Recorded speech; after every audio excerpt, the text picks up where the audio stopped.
Pen नहीं दिया ना बेटा तो तेरी मजा की सजा बना डालूंगा। ये जो तेरा वीडियो है ना उसको पूरे वर्ल्ड में घुमा डालूंगा मैं। सर मैं इतने सारे पैसे कहाँ से लेके आऊंगा? कल 2 हफ्ते का टाइम देता हूँ मैं तेरे को, लेकिन अपनी भी एक शर्त है भाई। वो क्या? तेरे जैसा एक बकरा लेके देना पड़ेगा।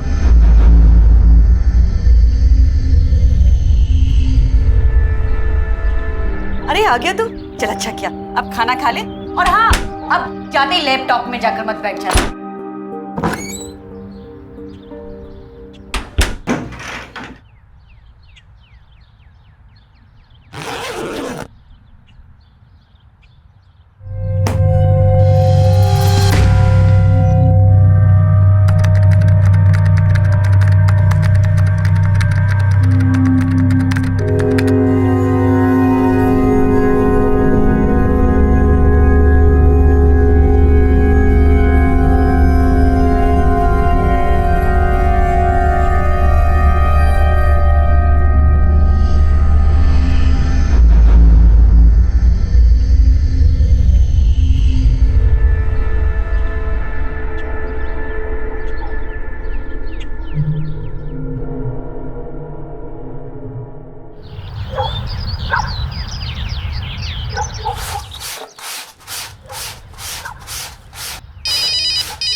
हेलो, नमस्कार मैम, मैं निकी बोल रही हूँ ट्रिंक फोन की तरफ से। अरे भैया काहे परेशान कर रहे हैं? कह रहे हैं ना कि हमको कुछ नहीं चाहिए। रखिए फोन।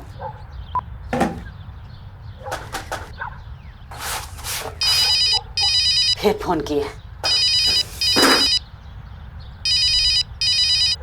फिर फोन किए। कह रहे हैं ना मत करिए फोन। हेलो, मैं विवेक के कॉलेज से बोल रहा हूँ। आप कौन? जी नमस्कार, हम विवेक की मम्मी बोल रहे हैं। मैडम जी आप जल्दी से कॉलेज आ जाइए, अभी तुरंत। काहे? क्या हुआ? वो हम आपको फोन पे नहीं बता सकते, आप प्लीज जल्दी आ जाइए। विवेक तो ठीक है ना? हेलो सुनिए, हे भोलेनाथ, हम लोग विवेक को, हे भोलेनाथ।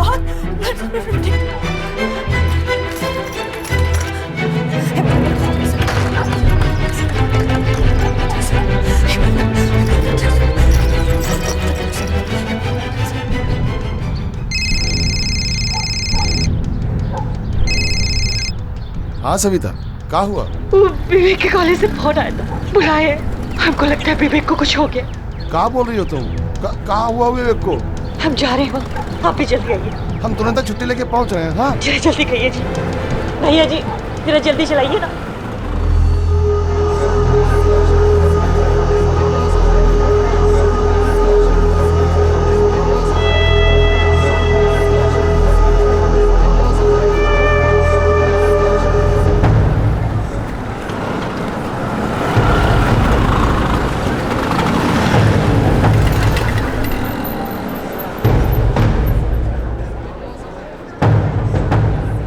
को कहीं देखे?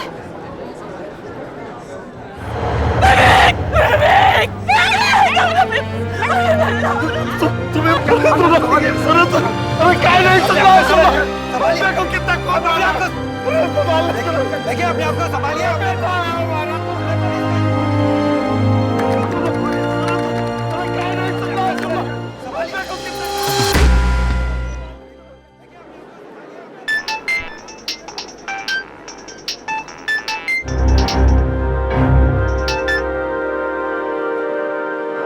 हेलो सर प्लीज सर ऐसा मत कीजिए सर मैं आपके हाथ जोड़ता हूँ सर मैं कुछ करता हूँ ना। हेलो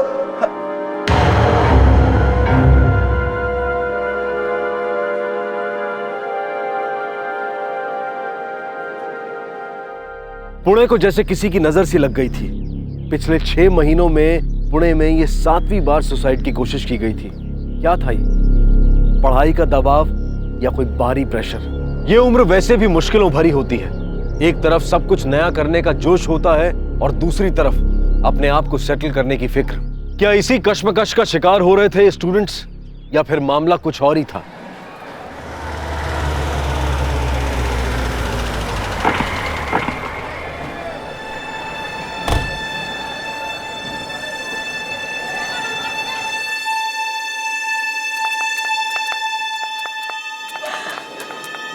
हमारे कॉलेज स्टूडेंट विवेक मिश्रा ने टेरेस से छलांग मार दी है। अभी कंडीशन कैसी है? अभी ट्रीटमेंट चल रही है। पेरेंट्स? जी।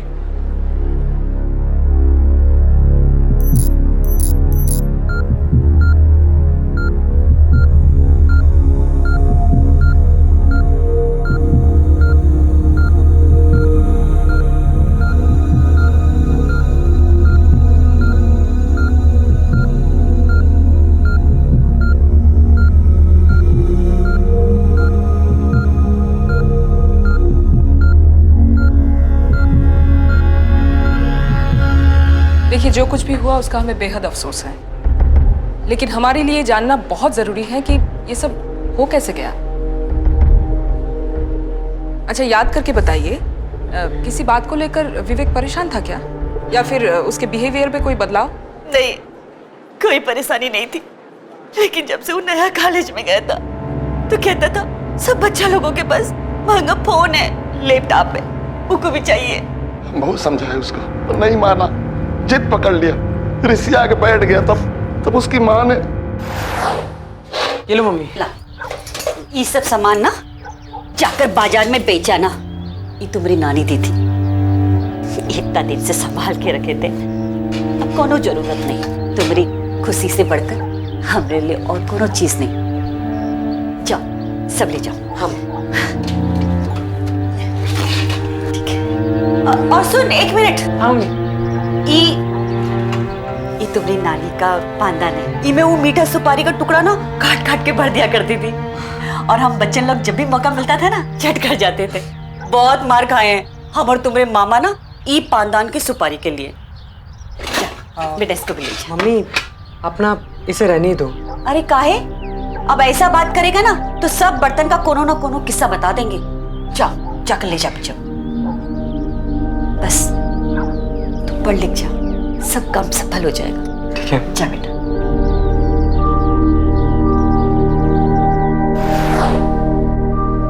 बर्तन बेचकर उसने नया फोन लिया था, बहुत खुश था हमारा बबुआ जब उसने नया फोन लिया था।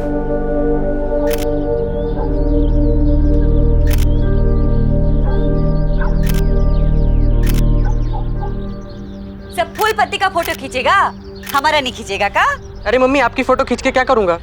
कॉलेज में कोई देखेगा तो? काहे? तुमको शर्म आता है कि हम तुम्हारी माँ हैं? अरे नहीं मम्मी, मैं तो मजाक कर रहा था।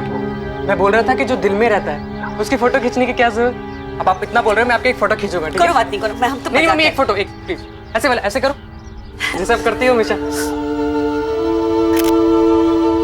ये देखो, ये तो बिल्कुल हीरोइन वाला पोज है। कुछ भी पकता है।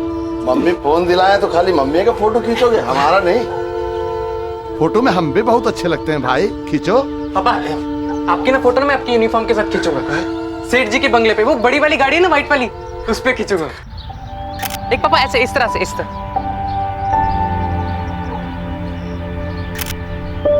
ये देखो, ये वाली। हाँ, देखो। अच्छा सुन बेटा, हाँ जी। तू घर जाएगा कि हमारे साथ ही चलेगा? पापा, मैं थोड़ी देर रुकता हूँ ना यहाँ पे। हाँ ठीक है, ठीक है, ठीक है।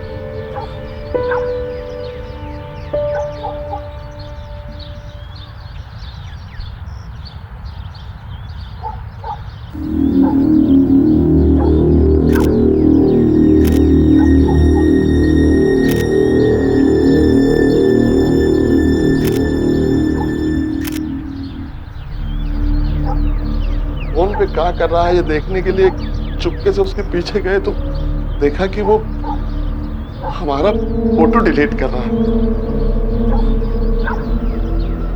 दुख तो हुआ, तो उसको अपने ही माँ बाप से परेशानी हो रही थी, जाने क्या हो गया था उसको। बहुत कीमत लगाने लगा था हर चीज का, बहुत भाव में फर्क करने लगा था। पापा, मम्मी ने तो लड्डू दे दिए, आप क्या लाए हो हमारे बर्थडे के लिए? तुमको क्या लगता है कि तुम्हारा बर्थडे सिर्फ तुम्हारी मम्मी को याद रहता है? ये देखो। थैंक यू पापा।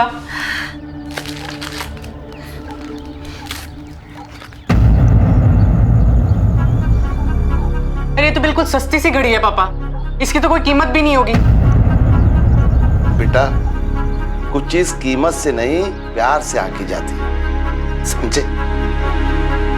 भावना देखो, भाव नहीं। मैडम, हम उसको हरदम डांटते समझाते रहते, पर इसमें उसका भी कौन दोष? ये जमाना ही ऐसा है, यहाँ गरीब का कौनो जगह नहीं है, अपनों के दिल में भी नहीं। कल उससे कोई बातचीत हुई थी आप लोगों की जो हर रोज से अलग हो? विवेक कॉलेज जाने से पहले कभी पूजा पाठ नहीं करता था, लेकिन कल। अरे विवेक बेटा, नाश्ता किए कि नहीं? विवेक,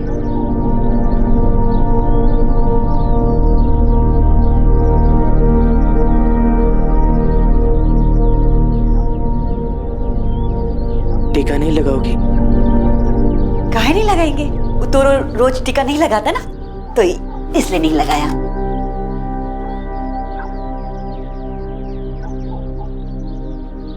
खुश रहो बेटा।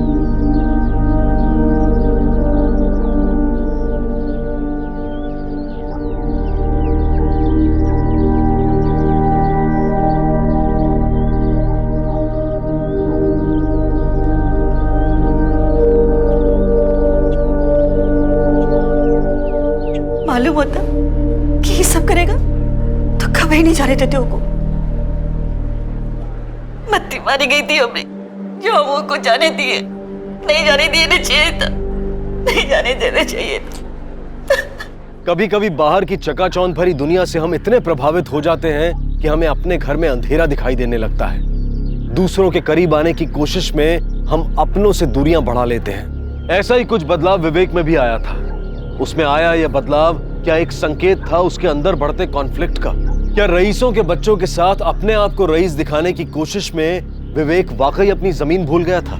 या कॉलेज के माहौल के पेयर प्रेशर के सामने वो घुटने टेकने लगा था? या फिर उसकी संगत गलत लोगों के साथ हो गई थी और वो गलत राह पर निकल पड़ा था? कई सवाल सर उठाए खड़े थे, लेकिन इनका जवाब किसी के पास नहीं था। पुलिस कड़ियां जोड़ने में लगी थी।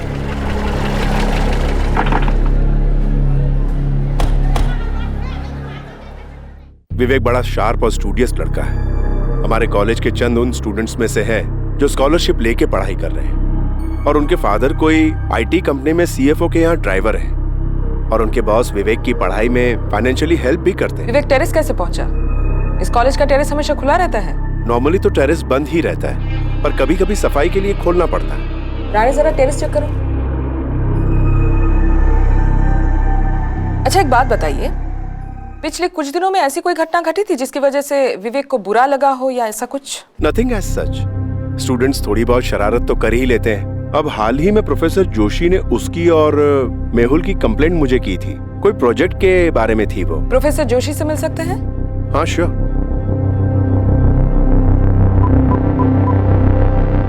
प्रोफेसर जोशी को कैबिन में भेजो। सर विवेक कुछ टाइम से अपसेट था, पर किस कारण से अपसेट था ये पता नहीं। शायद उसका भी कुछ चोरी हो गया था। मतलब? वो सर आजकल कॉलेज में काफी चोरियां हो रही है, बट कौन कर रहा है पता नहीं चल रहा। विवेक के फ्रेंड्स की भी बाइक चोरी हुई है। विवेक ने अपने एक सीनियर स्टूडेंट मेहुल का असाइनमेंट बनाया था, जिसकी वजह से मैंने उसे बहुत डांटा था। फिर दोनों ने मुझसे माफी भी मांगी थी, और हाँ, विवेक ने तो प्रॉमिस किया था कि आगे से वो ऐसा कुछ भी नहीं करेगा। मैडम छत से एक टूटा हुआ फोन मिला है। फौरन लैब भिजवाओ इसको। ओ मैडम। उस दिन के बाद विवेक के बिहेवियर में कोई खास बदलाव नजर आया था आपको? नहीं, आजकल के स्टूडेंट्स कहाँ केयर करते हैं अपनी किसी चीज की, अपनी लाइफ की भी नहीं। एग्जाम्पल आपके सामने है, हर चीज लाइटली लेते हैं। Thank you professor.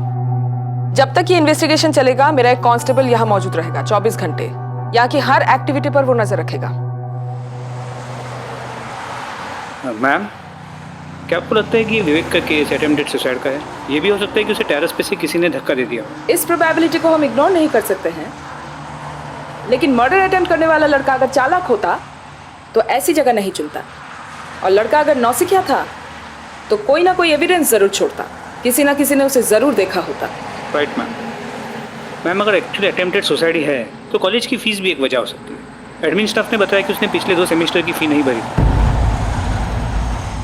हाँ हो सकता है, लेकिन पर्टिकुलरली इस केस में मुझे चांसेस कम लग रहे हैं। एक काम करो, कल कुछ देर के लिए विवेक के पेरेंट्स को हॉस्पिटल से घर बुला लो।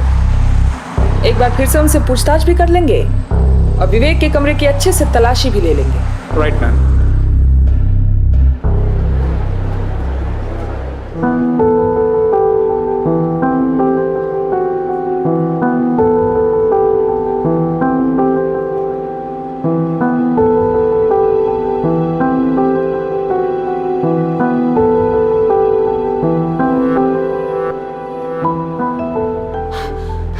डॉक्टर साहब, हमारा बच्चा कैसे?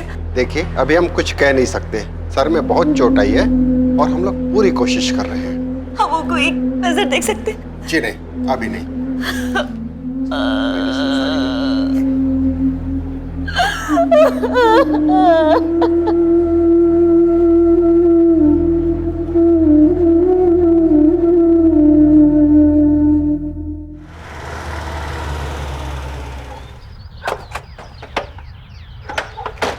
चौहान, तुम विवेक के बारे में पड़ोसियों से पूछताछ कर लो। चलो।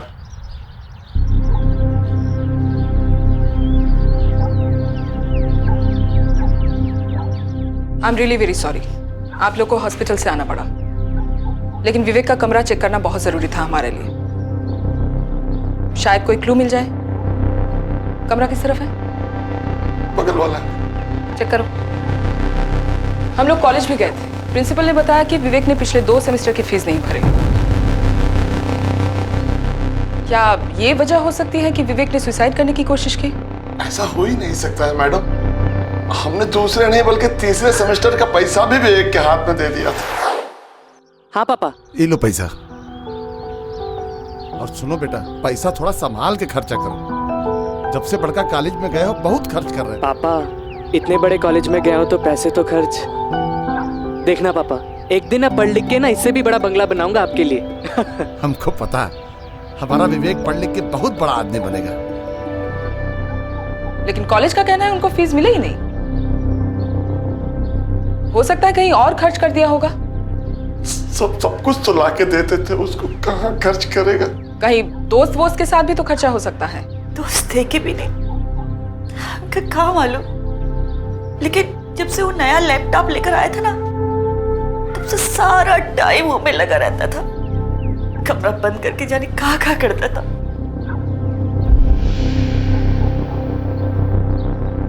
पुराने दोस्तों से बातचीत नहीं करता था, और अगर कोनो से बात करता भी था तो अपना कमरा से फोन से ही बात करता था। बस एक ही बार सुने थे हम को किसी से बतियाते हुए। क्या बात कर रहा है यार? तू पागल हो गया है क्या? इतनी मेहनत की और मिला क्या? नहीं, ज्यादा दाम लगा। किससे बात कर रहा था? हमको नहीं मालूम। क्या क्या मिला?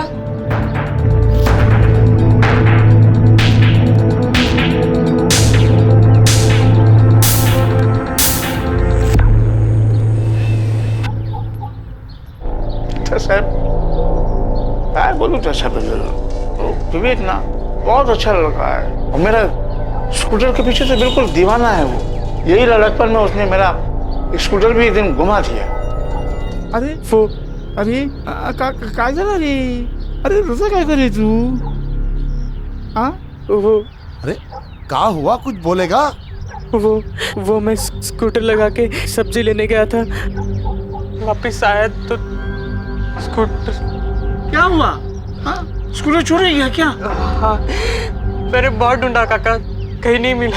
चला पुलिस आ जाओगे। चला पुलिस आ जाओगे। चला। हम पुलिस स्टेशन भी गए थे, लेकिन वहाँ पर पुलिस वाले लोग विवेक से ऐसा आला आकड़ा पूछने लगा कि मेरे को बहुत खराब लगा था। बोला कि नहीं, रिपोर्ट नहीं करने का, हम बिना रिपोर्ट करके वापस चले आए। ठीक है, विवेक के बारे में अगर आपको और कोई बात याद आए तो हमें इन्फॉर्म कर दीजिएगा। जरूर सर। मैम, काका की स्कूटर और विवेक के करीबी दोस्तों के बाइक का चोरी होना, वो भी 1-2 हफ्ते के अंदर, ये इत्तेफाक नहीं हो सकता। You are right. जहां भी स्कूटर और बाइक चोरी हो रहे थे, विवेक वहां पे मौजूद था। हो सकता है इन चोरियों में वो शामिल हो। विवेक का लैपटॉप साइबर सेल भेजा? Yes ma'am.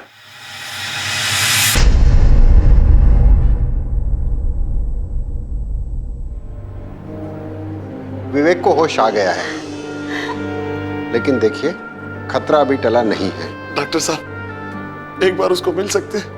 जी, लेकिन आप उसे ज्यादा परेशान मत कीजिएगा।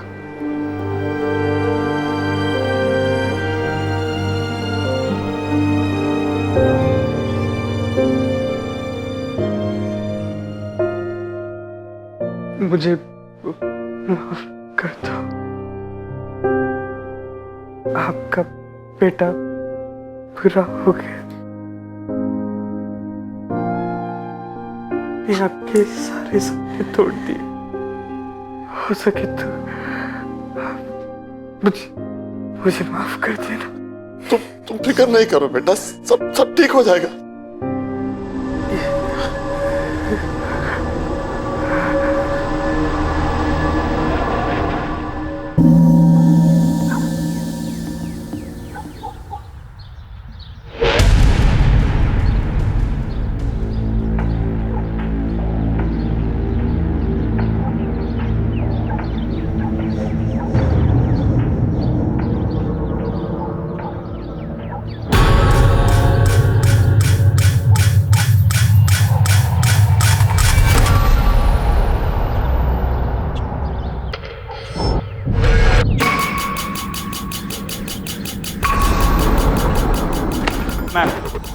एसएसपी कॉलेज में फिर से 2 बाइक्स की चोरी हुई है। व्हाट?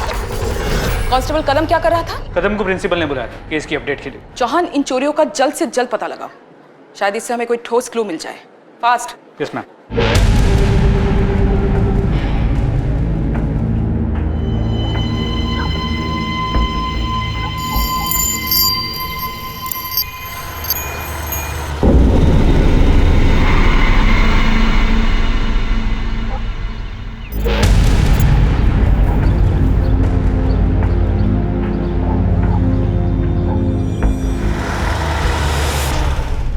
मैम, उस रात विवेक जिस नंबर से बात कर रहा था उस नंबर को हमने ट्रेस कर लिया है।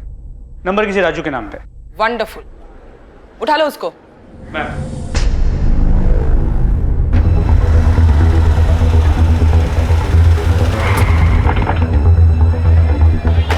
राजू कौन है?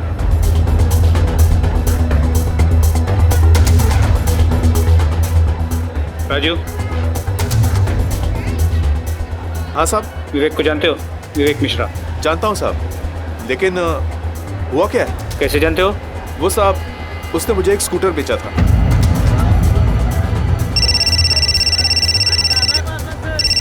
हाँ पूरब, ठीक है हम आते हैं। हाँ पूरब, बोलो। मैम, पिछले 3-4 हफ्तों से विवेक हाइक बहुत यूज कर रहा था।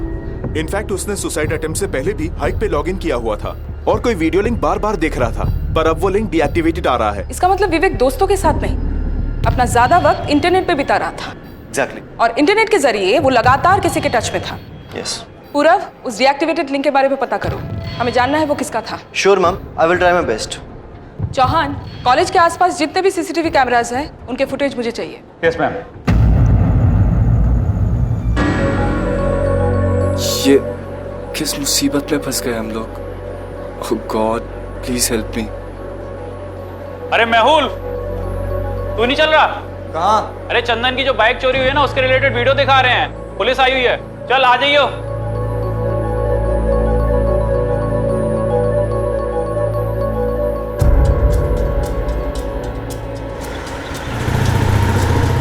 पॉज। क्या आप लोग इस बाइकर को पहचानते हैं? क्योंकि ये वही बाइकर है जो आप लोगों के कॉलेज से आपका सामान और बाइक चोरी कर रहा है। हो सकता है आप ही के कॉलेज का कोई स्टूडेंट हो, आपका कोई फ्रेंड हो। ध्यान से देखने की कोशिश कीजिए, थोड़ा जूम करो। कोई पहचानता है इसे?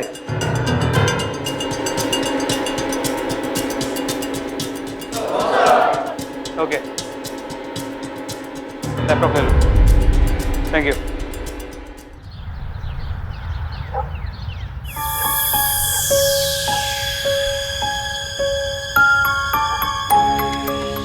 नितिन, तो 3,000 रुपये दे दे, बहुत अर्जेंट काम है। मैं पक्का लौटा दूंगा जल्दी। जो पैसे पहले लिए हैं वो तो पहले वापस कर, फिर बाद में दूसरे लेना।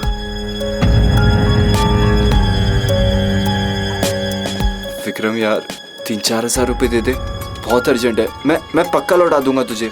एक काम कर, कटोरा लेके कॉलेज के बाहर जाकर बैठ जा। अपने डैड से पैसे मांगना यार, हमसे क्या मांगता रहता है? यार डैड पैसे नहीं देंगे, समझना बात को। और डैड अगर पैसे नहीं दे सकते तो हम क्यों दे? प्लीज यार भाई, तू जाना यार यहाँ से।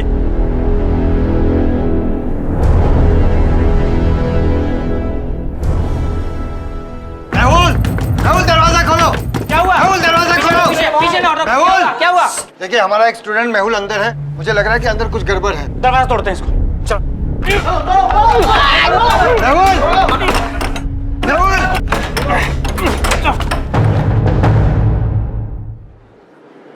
सॉरी, हम लोग उसे बचा नहीं पाए।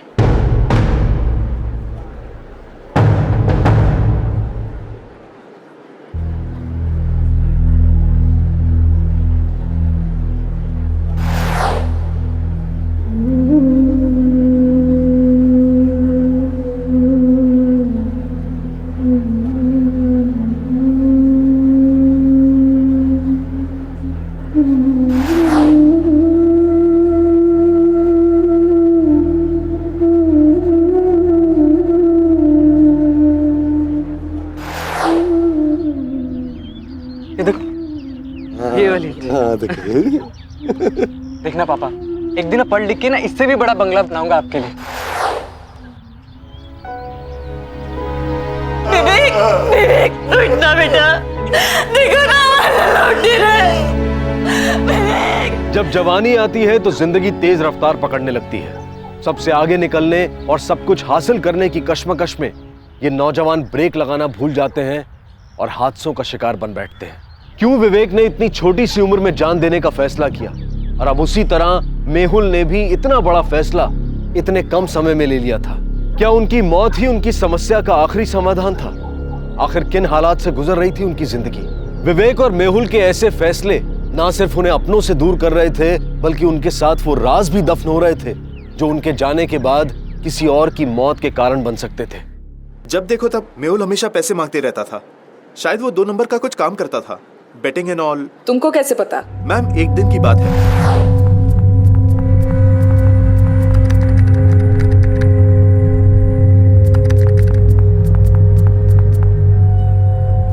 नितिन, हाँ सुना यार, तेरा नेट चालू है? हाँ चालू है। मैं 10 मिनट के लिए यूज करूं क्या प्लीज?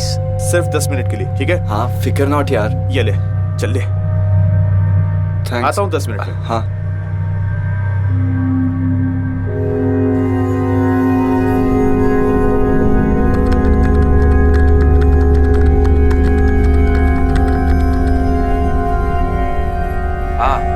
हाँ, मैं असाइनमेंट बना रहा था। वो मेहुल ने लिया ना मेरा लैपटॉप।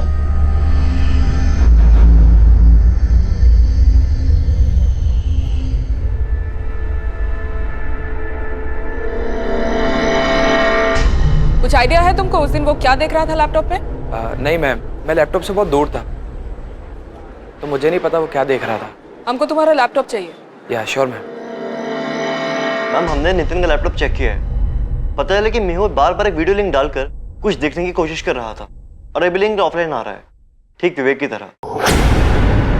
मैम, सीसीटीवी फुटेज से एक अजीब चीज सामने आई है।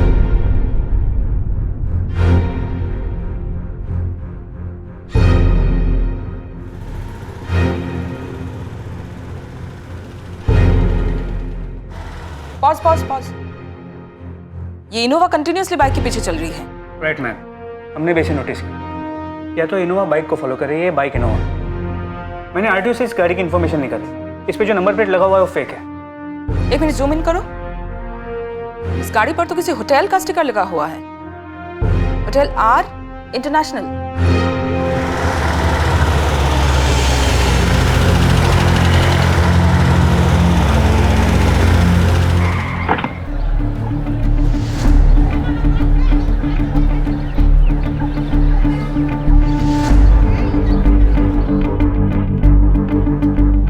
Thank you.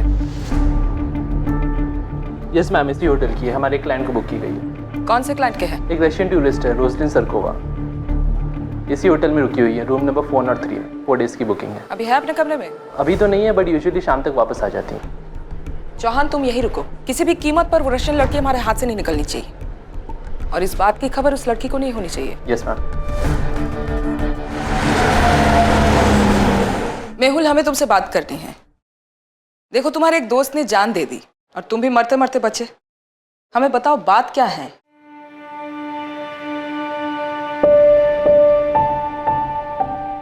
मुझे फ्रेंड्स बुक पे एक फॉरेनर लड़की का फ्रेंड रिक्वेस्ट आया, तो मैंने एक्सेप्ट कर ली और कुछ टाइम में हम काफ़ी क्लोज हो गए।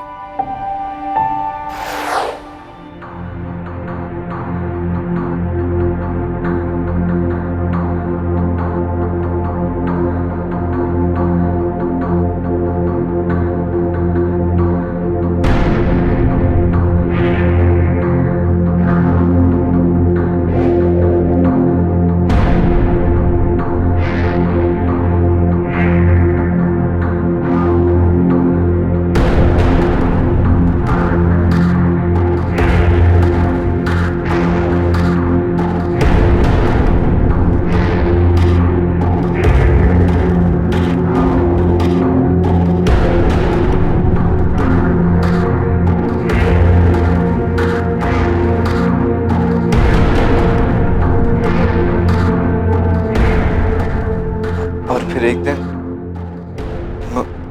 मुझे किसी का फोन आया। क्या बे, 3 लाख रुपए नहीं दिया ना बेटा तो तेरी मजा की सजा बना डालूंगा। ये जो तेरा वीडियो है ना उसको पूरे वर्ल्ड में घुमा डालूंगा मैं। नहीं समझ में आ रहा है ना तो लिंक खोल के देख डाल।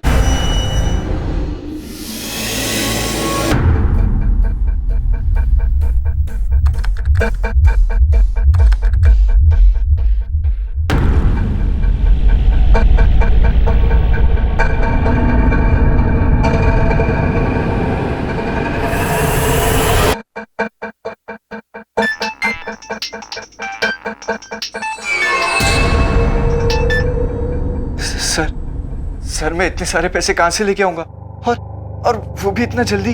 कपड़े खोलने में तो बहुत जल्दी थी भाई। चल एक काम करते हैं, कल 2 हफ्ते का टाइम देता हूँ मैं तेरे को, लेकिन अपनी भी एक शर्त है भाई। वो क्या? तेरे जैसा एक बकरा लेके देना पड़ेगा, बोले तो समझ गया ना?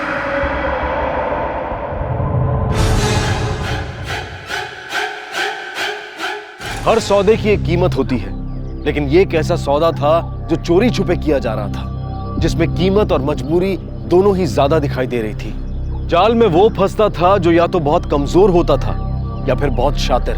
आखिर किस चीज की कीमत वसूली जा रही थी, और कौन था यह इंसान जो स्टूडेंट्स को अपना निशाना बना रहा था और कर रहा था एक ऐसा सौदा जिसके लिए स्टूडेंट्स मुंह मांगी कीमत चुका रहे थे।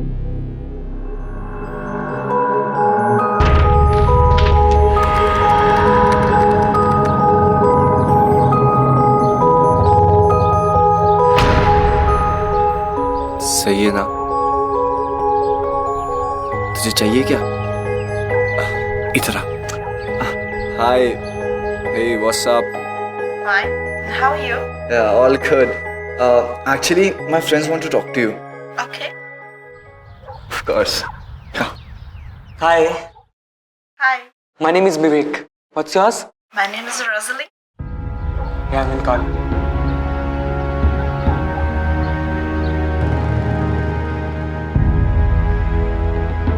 मतलब जो लोग पैसों के लिए तुम्हें ब्लैकमेल कर रहे थे वो लोग विवेक को भी ब्लैकमेल करने लगे।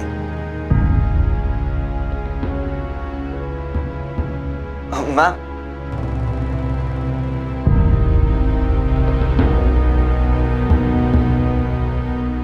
कुछ कहना है? मैम, वो जो बाइक्स की चोरियां हुई थी कॉलेज में, वो भी मैंने और विवेक ने ही की थी, उनको पैसे देने के लिए।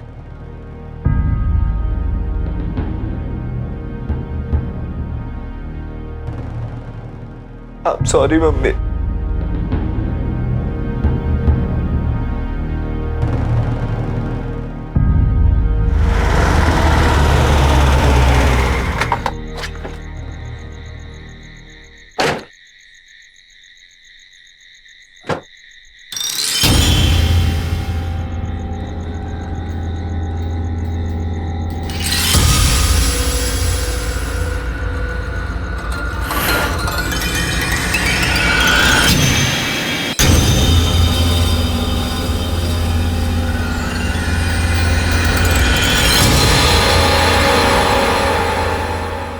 Roslin, Yes.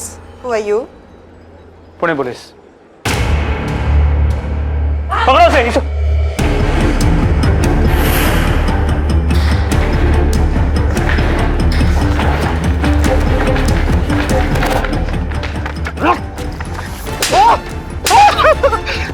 हमें क्यों मार रहे सब?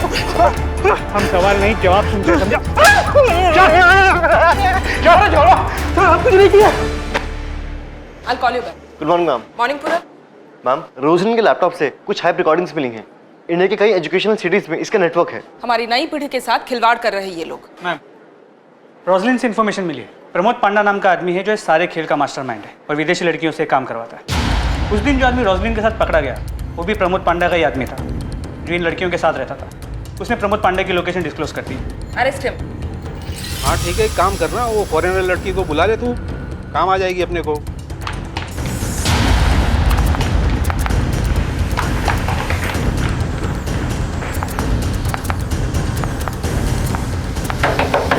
चल मैं फोन करता हूँ तेरे को। आ रहा हूँ भाई, आ रहा हूँ।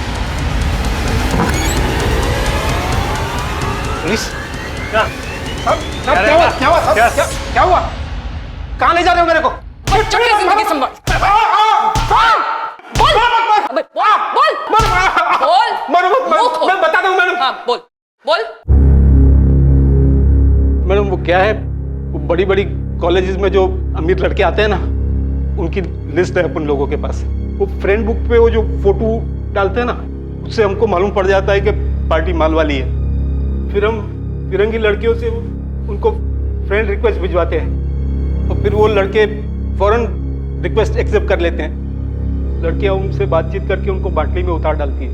फिर गंदी गंदी बातें करके वो कपड़े उतारना शुरू कर देती है और लड़के भी अपने कपड़े खोलना शुरू कर देते हैं। वो इस टाइम पे हम लोग उनका वीडियो रिकॉर्ड कर लेते हैं और बाद में हम इनको ब्लैकमेल करते हैं। मैडम ये लोग तो हमारे लिए पैसों का झाड़ है। जब भी जरूरत पड़ती है तब झाड़ हिलाते तो पैसे मिल जाते।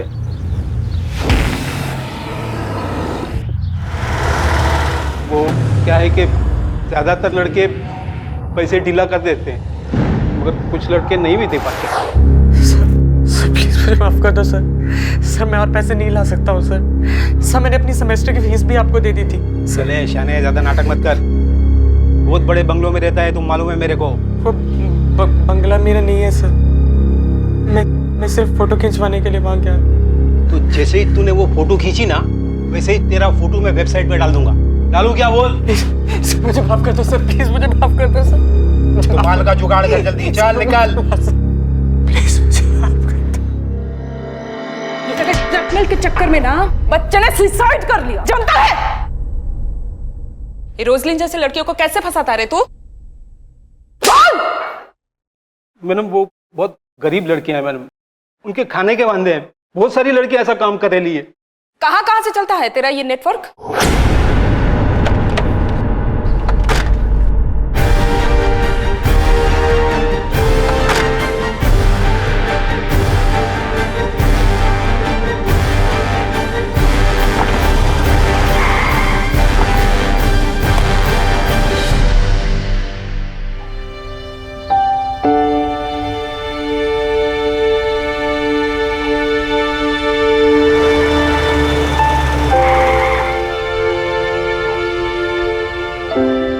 आप लोग कहीं जा रहे हैं? जिसका भविष्य के लिए यहाँ आए थे, जब वही नहीं रहा तो हम लोग यहाँ रहकर क्या करेंगे? हम वापस जा रहे हैं अपने गांव।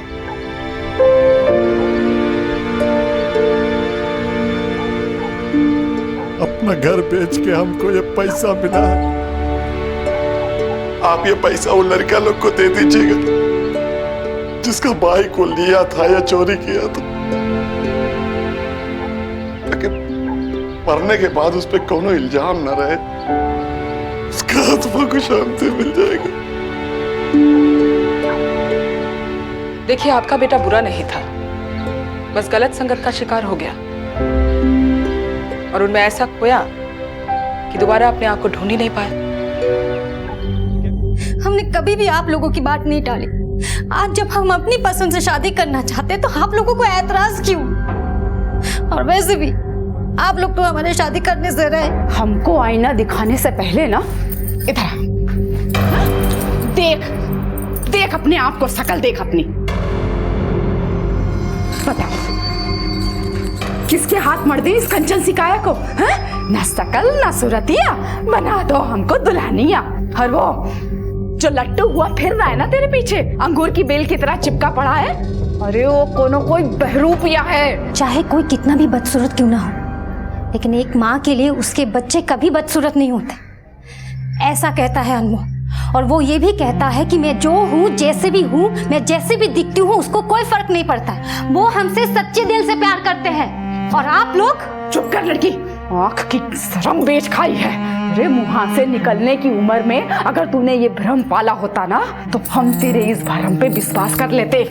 30 साल की ठूठ हो गई है और कम सीनों की तरह बात कर रही है। और तू बोल रही थी ना कि उसके माता पिता तुझे बहू बनाने के खिलाफ है, शादी के बाद तुझे छोड़ के भाग गया तो? अरे तो क्या, पेट फुलाए अपनी किस्मत को रोती फिरेगी और मुंह दलेगी हमारी छाती पे। ऐसा नहीं है अनमोल, आप लोग जैसा सोच रहे हो। लड़की पागल हो गई है तू। अरे अपनी खोपड़िया का कचो इस्तेमाल कर ले, नौकरी पेशे वाली लड़की है। अरे उसकी नजर तेरी तनख्वाह पे है। वो हमसे ज्यादा कमाते हैं माँ, और उन्होंने यहाँ तक कहा है कि अगर चाहूँ तो शादी के बाद मैं जॉब छोड़ दूँ। अरे बिटिया रानी, जॉब को छोड़ेगी तू? हाँ, अरे तूने छोड़ दी जॉब तो हमारा का भाई? हाँ, और ये घर कैसे चलेगा? सोचना जरा। तो आप लोगों को हमारी शादी की कोई फिक्र नहीं है। फिक्र सिर्फ इस बात की है कि अगर हम विदा हो गए तो आप लोग हमारी तनख्वाह से हाथ धो बैठोगे। हम आपके लिए बेटी नहीं है, सिर्फ एक बंधुआ है। जो हंसे या रोए उससे आपको कोई फर्क नहीं पड़ता। वो सिर्फ आपके लिए कमाते रहे, है ना? अरे क्या हुआ हमारी बहना को? आप लोग कुछ कहे क्या? नहीं बिटवा, हम ऐसे ही खिसियाते रहोगे ना तो एक दिन हमेशा के लिए अलविदा बोल के चली जाएंगी, फिर बैठे रहना यहाँ और उनकी कमाई खाएंगे उनको ससुराल वाले। बहन बेटियां कांच होती हैं, कांच, जरा नजाकत से संभाला जाता है। बड़े बूढ़े जो सिखा के गए एकदम भूल गए ना। वो पर बोले तो जबान खोपड़ी में कोई अंकुर फूट रहा है तो मुंह से फूटो। कुछ ऐसा करना पड़ेगा कि जिससे सांप भी मर जाए और लाठी भी ना टूटे।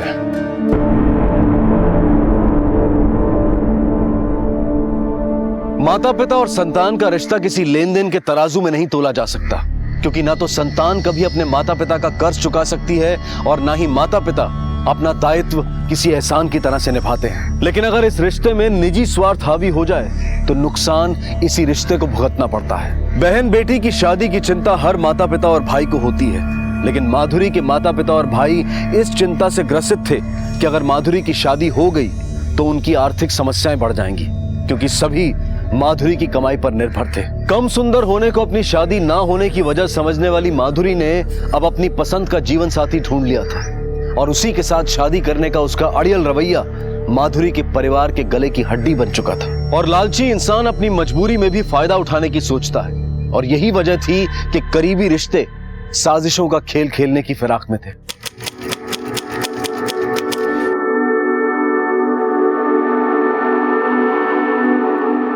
आज से आप कानूनन पति पत्नी हैं। अरे ऐसे कैसे पति पत्नी है? हाँ, पहले सिंदूर तो डालो हमारी बिटिया की मांग में। हाँ?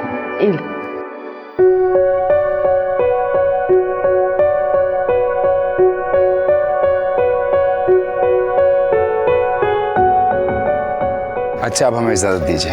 अच्छा बेटा, बस बस खुश रहो। अरे जी जी, फोटो तो रह गई। ले ले। सब सामान ले लिया ना? हाँ, और छूट भी गया है तो कभी भी जाके ले आएंगे। हम अपनों से सिर्फ विदा हुए हैं, उनसे पराये नहीं। अरे अब तो ये पराया धन हमारा हो चुका है। कुछ दिनों के लिए अब तुम्हें इतनी सी दूर भी नहीं जाने देंगे। वैसे आपके माता पिता, उनसे पहले मिल लेते तो? अभी नहीं, कुछ रात समय के साथ ही सामने आते हैं तो अच्छा होता है। लेकिन तुम टेंशन मत लो, वो तुम्हें जरूर अपनाएंगे।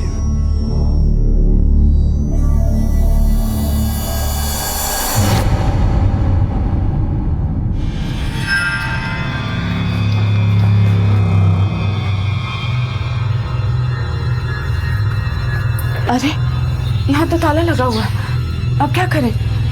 महेश बेटा तू दोबारा फोन लगा। आप जिस नंबर को डायल कर रहे हैं अरे क्या वो हुआ? इस समय स्विच ऑफ है। फोन लग नहीं रहा। अनमोल को लगा ना? हाँ। आप जिस नंबर को डायल कर रहे हैं वो इस समय स्विच ऑफ है। नहीं लग रहा। शादी कब हुई तुम दोनों? सब 5 दिन हो गया। हमारी माधुरी अनमोल जी से बहुत प्रेम करती है।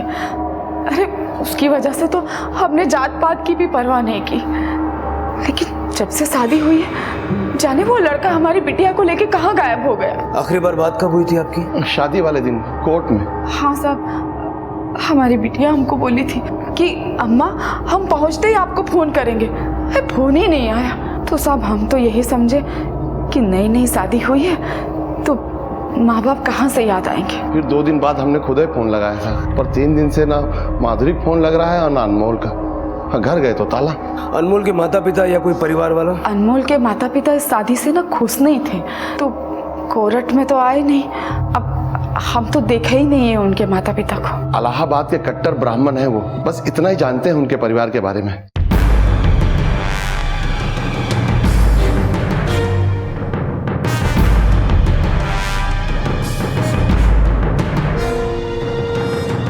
सर हमें तो ये भी नहीं मालूम कि उसका नाम अनमोल था। उसकी यहाँ पे किसी के साथ बोलचाल भी नहीं थी। बीवी कहाँ थी उसकी? वो तो अकेले रहता था। इस मकान का मालिक दिल्ली में रहता है। राजेश भाई ने ये मकान किराए पे दिया हुआ है और राजेश भाई एक ब्रोकर है। हाँ साहब, मैंने ही दिलाया था साहब 2 महीने पहले घर अनमोल को किराए पे।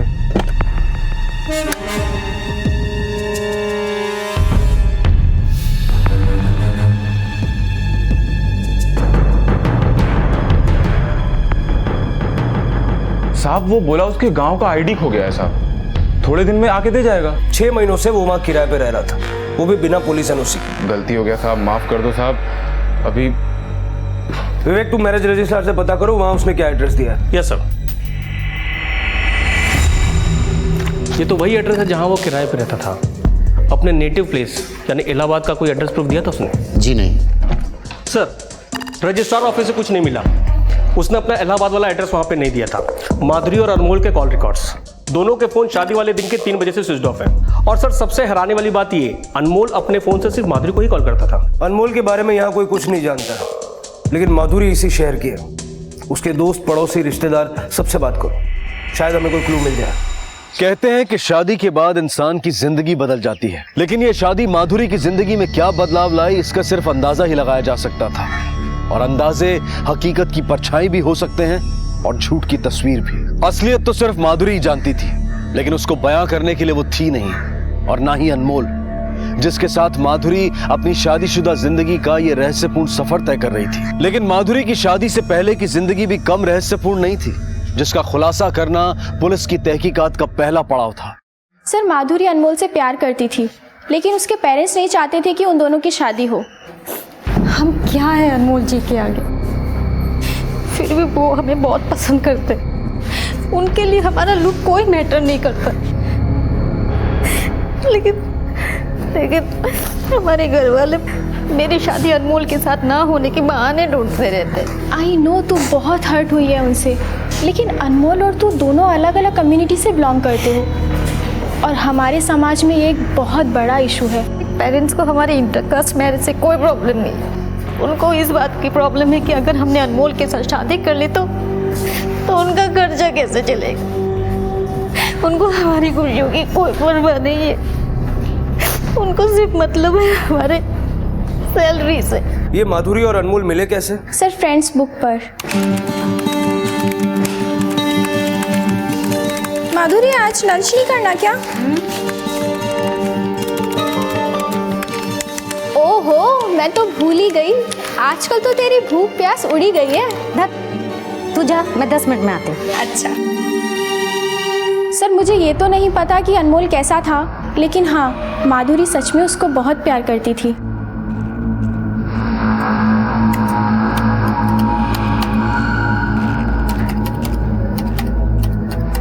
सर इन दोनों ने अपना अकाउंट 28 दिसंबर 2013 को दिन में 3 बजे के बाद डीएक्टिवेट कर दिया था। ठीक उसी दिन दोनों ने शादी की थी और उसी दिन से दोनों का फोन स्विच ऑफ आ रहा है।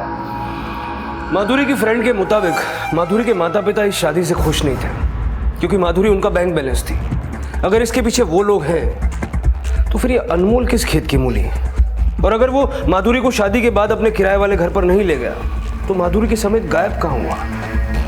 खुद गायब हुआ या किसी के इशारे पर हुआ? हमें माधुरी के मोहल्ले में फिर से जाना होगा। सर,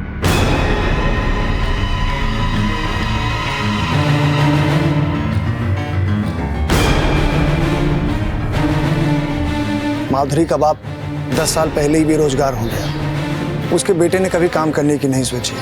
बेचारी माधुरी 18 साल की उम्र से ही काम करने लगी इन निखट्टुओं को खाना खिलाने के लिए, और इनको कभी इस बेचारी पर तरस नहीं आया। ये मुफ्त में मेरा राशन खाते रहे और पैसे बेचारी माधुरी चुकाती रही। भैया, ये fairness cream, perfume, hair gel, घी, बादाम, ये सब हमने कब लिया? फेयरनेस क्रीम, फेस वॉश और जेल तुम्हारा भाई, और घी बादाम तुम्हारे पापा ले गए।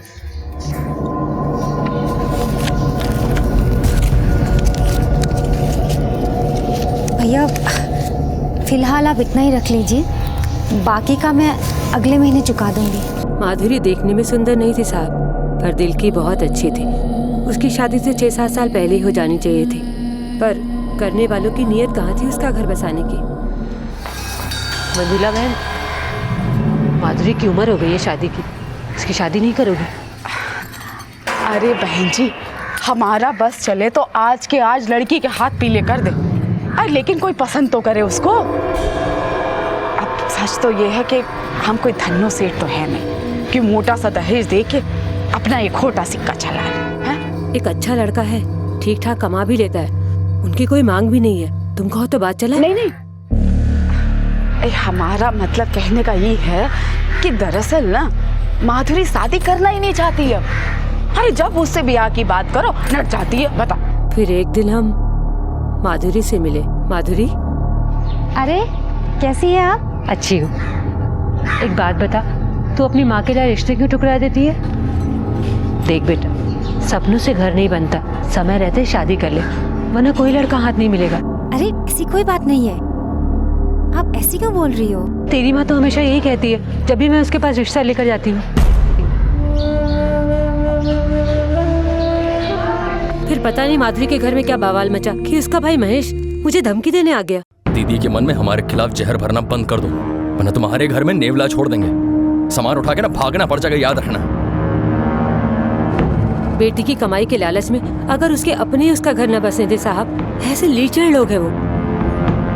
साहब, महेश बड़ा किस्मत वाला है साहब, जो उसको माधुरी जैसी बहन मिली। उसका बहुत ख्याल रखती है वो। उसके बर्थडे पे उसको बाइक गिफ्ट किया था। माधुरी की शादी से पहले उसके घर वालों की हरकतों में ऐसा कुछ नोटिस किया तुम लोगों ने जो अजीब लगा हो? हाँ साहब, माधुरी दीदी की शादी से पहले महेश के ठाट बदल गए थे। मतलब वो कैसे? उन दिनों महेश खूब पैसे उड़ा रहा था साहब। अब बहन की शादी के टाइम कोई फिजूल खर्चा करता है क्या? उल्टा उसने तो हमारा 6 महीने पुराना उधार भी चुका दिया था, 10,000 रुपये। हम मानते हैं साहब, हम बदनसीब अपनी बेटी की कमाई खा रहे थे, पर उसे पालने पोसने में हमने अपना खून पसीना एक कर दिया है। अब अगर वो अपना फर्ज निभा रही है तो इसमें गलत क्या है? फर्ज जब मजबूरी बन जाए तो निभाना भारी पड़ता है। माधुरी की शादी कराने का फर्ज भी तुम लोगों पर भारी पड़ने वाला था, क्योंकि माधुरी के अलावा घर में कोई कमाता नहीं था। कुछ कमाता नहीं तू, फिर भी अपने दोस्त के 10,000 रुपये चुका दिए। साहब, वो पैसे हमें हमारी बहन नहीं दिए थे, वो हमें परेशान नहीं देख सकती ना, इसलिए। परेशान तो खुद माधुरी थी तुम लोगों से। अनमोल से शादी करा के तुमने उससे पीछा छुड़ाने की सोची, लेकिन उसकी खुशी तुम्हें कहाँ रास आती? इसीलिए तुम सब ने मिलकर उसे मरवा दिया, है ना? ये क्या कह रहे हैं साहब आप? हम दोनों माधुरी के माई बाप हैं, हम अपनी बिटिया को क्यों मरवाएंगे? सच खुद तेरी जबान पे आ गया। हमने पूछा कि बेटी दामाद को अगवा किया, और तुमने उसके मरने की बात क्या दी? नहीं नहीं नहीं साहब, आप गलत समझ रहे हैं। घबराहट में इसके मुंह से निकल गया है। मुंह से वही निकलता है जो दिल में होता है। बोलो, माधुरी कहाँ है? हमारा दिल जानता है हम अपनी बहन से कितना प्यार करते हैं। अब हम पर लांछन लगा रहे साहब। लांछन नहीं, शक। गेहूं के साथ घुन भी तो पिसता है। माधुरी के साथ अनमोल भी तुम्हारा शिकार बन गया है ना? माधुरी के गायब होने में अनमोल का ही हाथ है। आप उसे पकड़ नहीं पा रहे और हमें परेशान कर रहे हैं। ज्यादा नाटक मत कर, समझा? नहीं तो हलक में उंगली डाल के सच निकलवा दूंगा। देखिए, आप चाहें तो हमें मार लें, पर ऐसा घिनौना आरोप हम पे न लगाएं। साहब, हम मानते हैं कि हमने अपनी बिटिया को कभी कोई सुख नहीं दिया, पर उनके गायब होने में हम लोगन का कोई हाथ नहीं है साहब। साहब हम सच में नहीं जानते अनमोल हमारी बहन को कहाँ लेके गया। हम कसम खा के कह रहे हैं साहब। सच क्या है जल्दी ही सामने आ जाएगा। उसके बाद ये मगरमच्छ के आंसू नहीं, खून के आंसू रहोगे तुम लोग। ये तो साफ है कि माधुरी के घर वाले नहीं चाहते थे कि माधुरी किसी से भी शादी करे, लेकिन उसको मारने से उनका पर्पस सॉल्व नहीं होता, क्योंकि उससे फायदा वो सिर्फ उसके जीते जी उठा सकते थे। सर उन्होंने जरूर माधुरी और अनमोल को किडनैप करके रखा होगा और डाइवोर्स देने के लिए फोर्स कर रहे होंगे। इनकी चमड़ी उधेड़ेंगे तब सच उगलेंगे। फिलहाल इन मोटी चमड़ी वालों पर नजर रखो, हो सकता है ये माधुरी और अनमोल से मिले। सर माधुरी का गायब होना उसके लालची परिवार के किस लालच की पूर्ति कर रहा था? माधुरी और अनमोल की शादी के खिलाफ होने के बावजूद भी उसके परिवार ने ऐसा क्या फायदा देखा कि उन्होंने इस शादी को रजामंदी दे दी? माधुरी के गायब होने में उसके पति अनमोल की क्या भूमिका थी? पुलिस की जांच घूम फिर कर इन्हीं सवालों में उलझी हुई थी, लेकिन माधुरी के गायब होने का रहस्य ऐसे कई और सवाल खड़े करने वाला था जिसकी कल्पना भी पुलिस ने नहीं की थी। सर ये रहा माधुरी के बीमा का कागज और ये उसके प्रत्याशी यानी हमारा प्रमाण पत्र। बताइए हमको बीमा का पैसा कब तक मिलेगा? अरे भैया आपके प्रमाण पत्र से पहले माधुरी का मृत्यु प्रमाण पत्र चाहिए, बोले तो थे आपको। सिर्फ आपके ये कहने से कि माधुरी मर गई ये प्रमाणित नहीं होता भाई।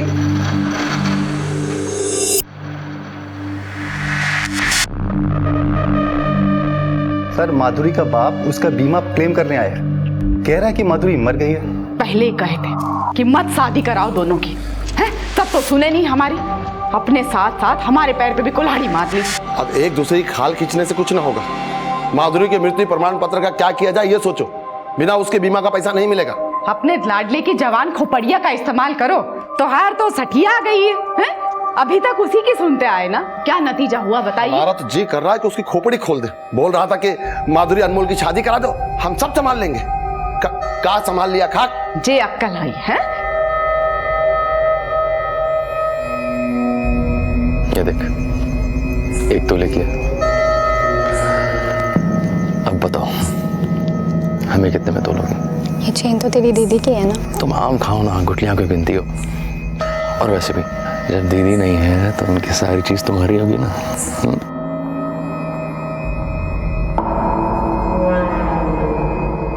सर हमें तो लग रहा है कि जब ये लोग अनमोल और माधुरी को शादी करने से रोक नहीं पाए तो उसे मार के उसके बीमा के पैसे खाने की सोची और शादी होने दी, ताकि सारा इल्जाम अनमोल पे आ जाए। तुम कहना चाह रहे हो कि माधुरी का मर्डर हो चुका है और अनमोल अपने आप को बचाने के लिए भाग गया। अगर ऐसा होता तो हमें माधुरी की लाश जरूर मिलती, लेकिन यहाँ कहानी कुछ और है। माधुरी की शादी माधुरी के माता पिता की मर्जी से नहीं बल्कि महेश की रजामंदी से हुई। अब सवाल यह है कि महेश क्यों चाहता था कि अनमोल और माधुरी की शादी हो। इस महेश का बैकग्राउंड खंगालो, पता करो कि जीजा साला बनने से पहले महेश और अनमोल का रिश्ता क्या था। सर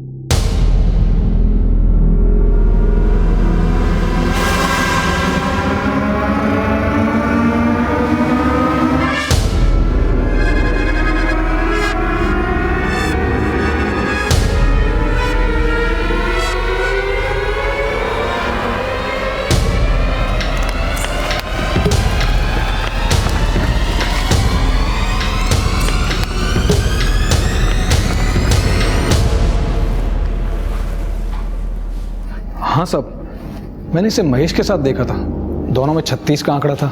यार आज बियर नहीं, आज रम पी जाएगी समझ में। बियर उठ साले, मेरी बहन का पीछा करता है साले। अरे क्या लगा रखा, पकड़ो इनको, अरे संभालो, अरे छुड़ाओ इन लोगों को। साले मेरी बहन का पीछा छोड़ दे, काट डालूंगा। छोड़ साला तो तू मेरा बनेगा, देख लेना। फिर एकाएक दोनों दोस्त बन गए। दोस्त? हाँ साहब, पता नहीं क्या समझौता हुआ दोनों के बीच में।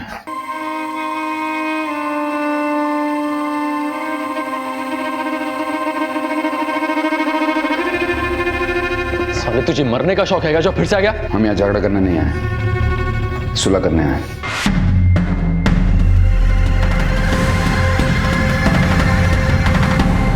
ये तो नहीं पता साहब इन दोनों के बीच में क्या बातचीत हुई है, बस ये देखा था कि इस लड़के ने महेश को कुछ पैसे दिए थे। पहले मारपीट, फिर यारी दोस्ती, उसके बाद रिश्तेदारी। क्या चक्कर चल रहा था तेरा अनमोल के साथ? चक्कर? कैसा चक्कर साहब? साहब आप सही समझे साहब। मेरा और अनमोल का रिश्ता झगड़े से शुरू हुआ था। वो हमारी बहन माधुरी का पीछा करता था साहब।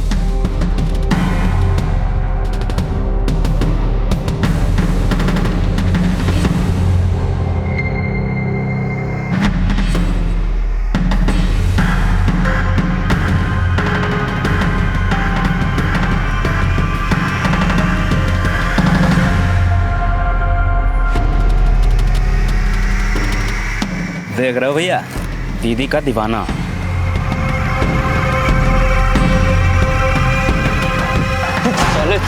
मेरी बहन का पीछा करता है? कौन क्या कर लेगा बे? साला तो तू मेरा बनेगा, देख लेना।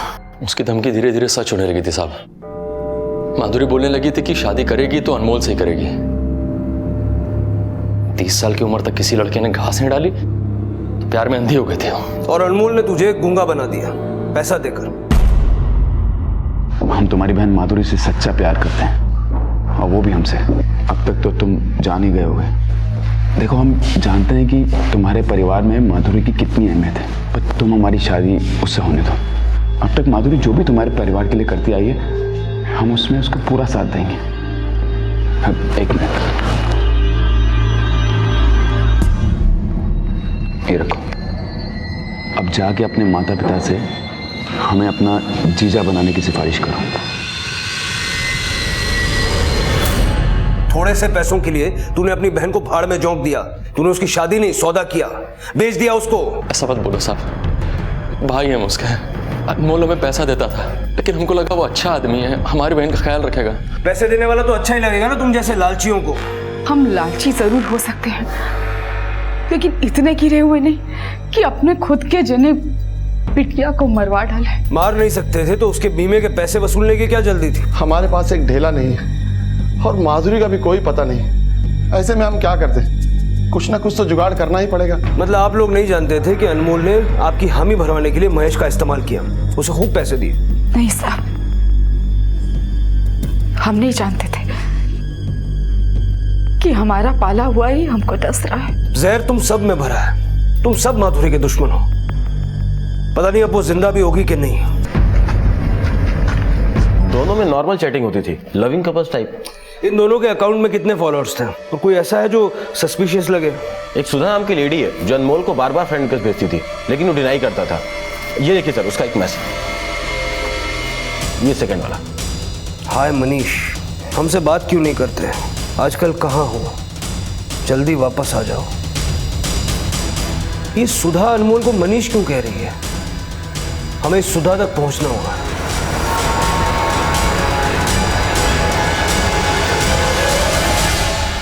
जी, हमारा नाम ही सुधा है। इसे जानती हो? नहीं। इसे तो जानती होगी। हाँ, ये मनीष जी हैं, हमारे पति। ये तुम्हारा पति है? हाँ, पिछले 6 महीने से हम इनकी तलाश कर रहे हैं।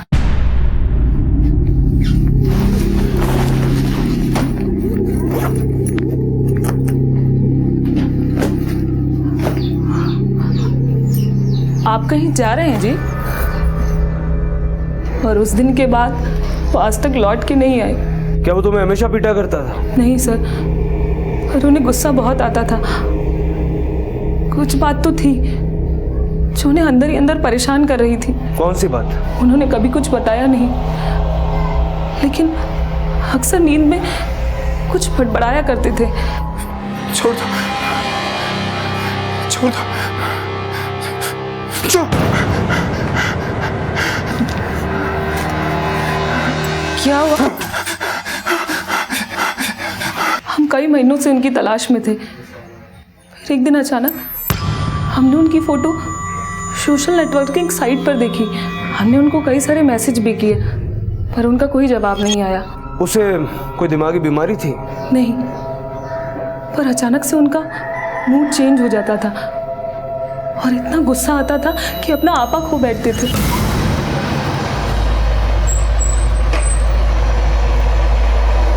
मैं आता हूँ थोड़ी देर।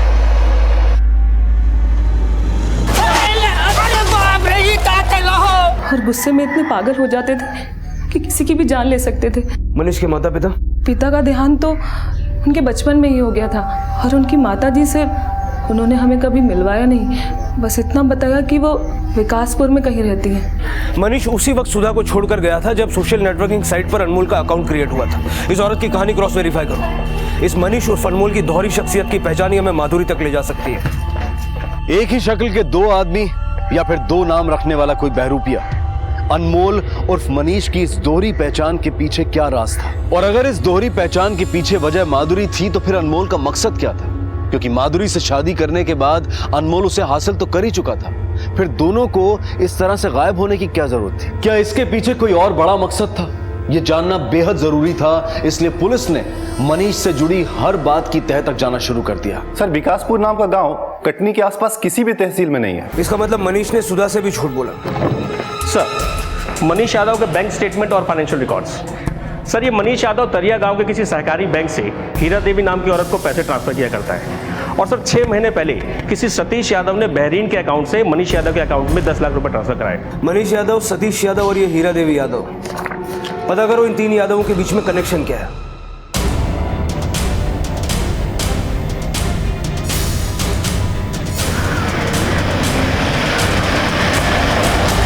सतीश और मनीष हमारे बेटे हैं। सतीश हमारा बड़ा बेटा और मनीष छोटा बेटा। ये दोनों आपको हर महीने पैसे भेजते हैं? हाँ, हम माँ हैं उनकी। आपके दोनों बेटे आजकल है कहाँ? सतीश तो सालों पहले विदेश चला गया है और मनीष तो कटनी में कहीं नौकरी कर रहा है। इसे जानती हैं आप?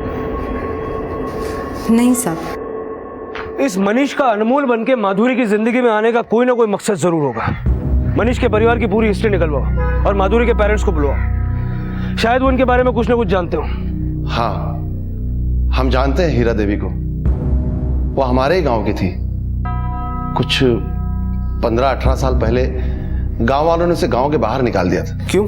हीरा देवी के पति ने जबरन कुछ गरीब गांव वालों की जमीनें हड़प ली थी। गुस्साए गांव वालों ने उसे इतना मारा कि वो मर गया। फिर गांव वालों ने हीरा देवी और उसके बच्चों को भी गांव से बाहर निकाल दिया। उस वक्त मेरे पिता पंच प्रमुख हुआ करते थे। पिछले साल उनका भी देहांत हो गया। फिर हमने वहां की जमीन जायदाद बेच के ये घर ले लिया था। और उसी के बाद अनमोल माधुरी की जिंदगी में आया? हाँ, कुछ महीने बाद ही।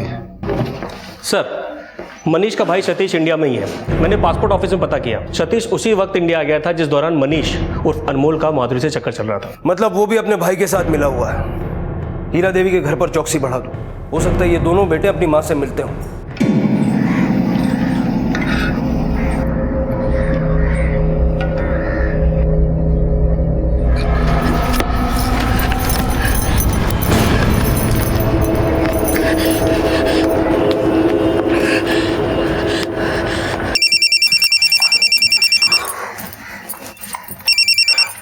हेलो माँ, हमें बचा लो। माँ, हमें बचा लो। माधुरी, अरे कहाँ हुआ बिटिया? कहाँ है तू?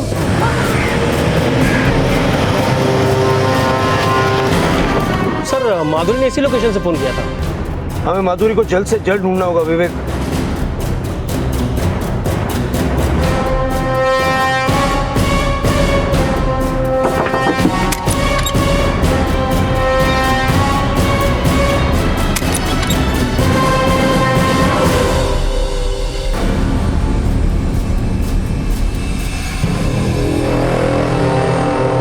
ऐसी कौन सी जगह छिपे थे कि ना किसी ने माधुरी को देखा और ना ही इस अनमोल उर्फ मनीष को? हम जानते हैं हीरा देवी को। वो हमारे ही गांव की थी। 15-18 साल पहले गांव वालों ने उसे गांव के बाहर निकाल दिया था। हेलो शांताराम, जल्दी से बताओ, गांव से निकाले जाने के बाद हीरा देवी और उसके बच्चे अमरपुर के पास किसी जंगल में रहते? साहब, वो लोग खड़िया जंगल में रहते थे।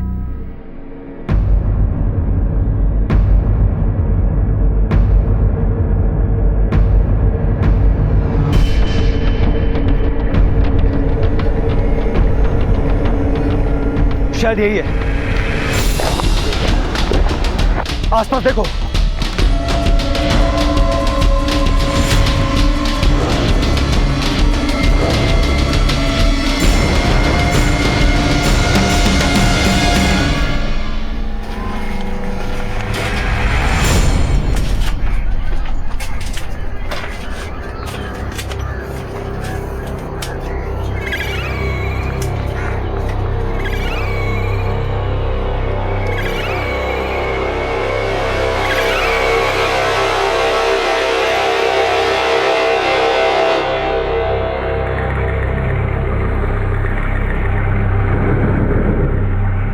माधुरी को किडनैप करके यहीं रखा गया था। वो नंबर पता करो जिससे माधुरी ने फोन किया था, तुरंत सर्वेलेंस पे डालो। सर वो फोन मनीष के नाम पर रजिस्टर्ड है, जहां वो सुधा के साथ रहता था, पर कल से वो फोन बंद है सर। मुझे नहीं लगता वो फोन ऑन करेगा। सर अभी राजू खबरी का फोन आया था, उसने मनीष को एक अंडे की स्टॉल पे देखा है, यहीं पास में है।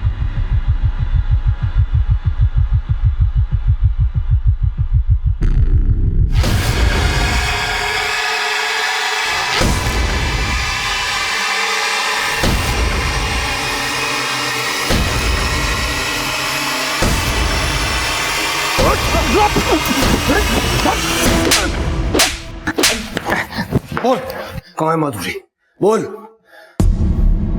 बहुत मोटी चमड़ी है ना तेरी, मैं भी देखता हूं कब तक नहीं बोलता।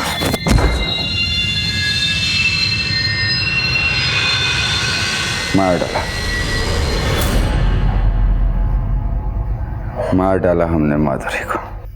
क्यों मारा बोल? किसका खानदान, हमारी माँ, हमारे पिता, हमारे भाई का दोषी है। उसके दादा ने हमारे पिता की जान ली थी। उसके दादा ने नहीं, गांव वालों ने तुम्हारे पिता की जान ली थी, क्योंकि वो गरीबों की जमीन पर कब्जा करना चाहते थे। अरे कब्जा तो माधुरी के दादा को हमारी जमीन पे करना था, इसीलिए उसने हमारे पिता को फंसाया और उनको मौत का फरमान सुना दिया। इस दगाबाज को तब तक मारो जब तक ये मर न जाए। हमारे पिता तड़प तड़प कर मर गए और उस सरफिरे सरपंच ने हमारी माँ और हमें गांव से धक्के मारकर बाहर निकाल दिया। हम अपने पिता का क्रियाकर्म तक नहीं कर पाए, हम चैन से जी नहीं पा रहे थे। हमें लगा कि हमें कुछ ऐसा करना है जिससे हमारे पिता की आत्मा को शांति मिल सके।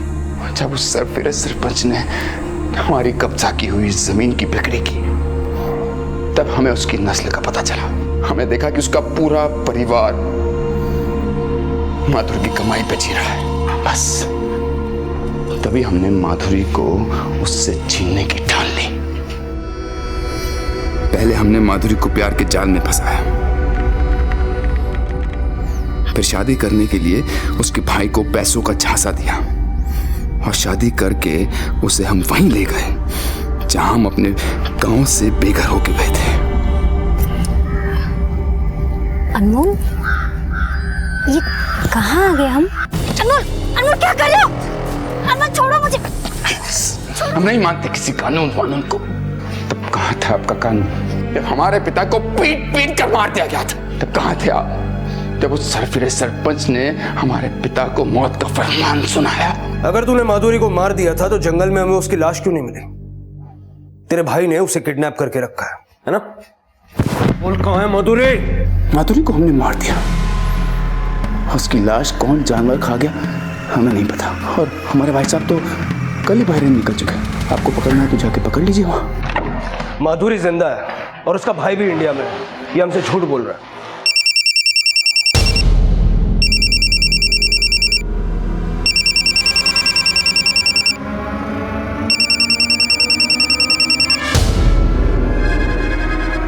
हेलो मनीष,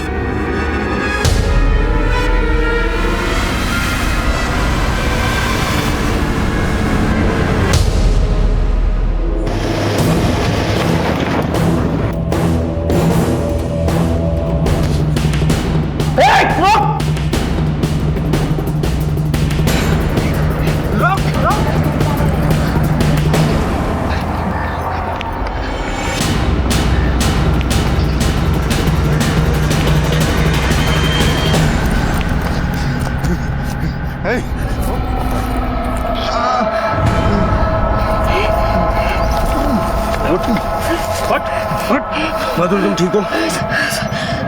चल।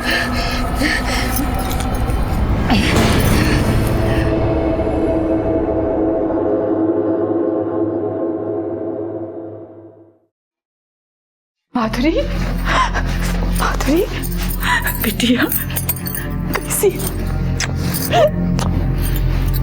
बिटिया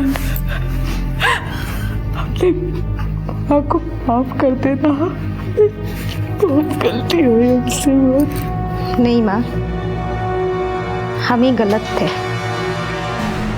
आपने सही कहा था, हम जैसी बदसूरत लड़की से बिना मतलब का कोई शादी नहीं कर सकता।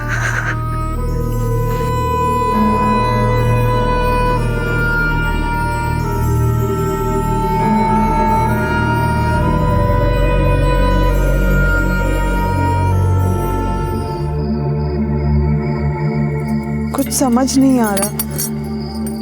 जब तक गांव वालों को भोज नहीं कराते तब तक ये लोग इस शादी को शादी तो मानेंगे नहीं।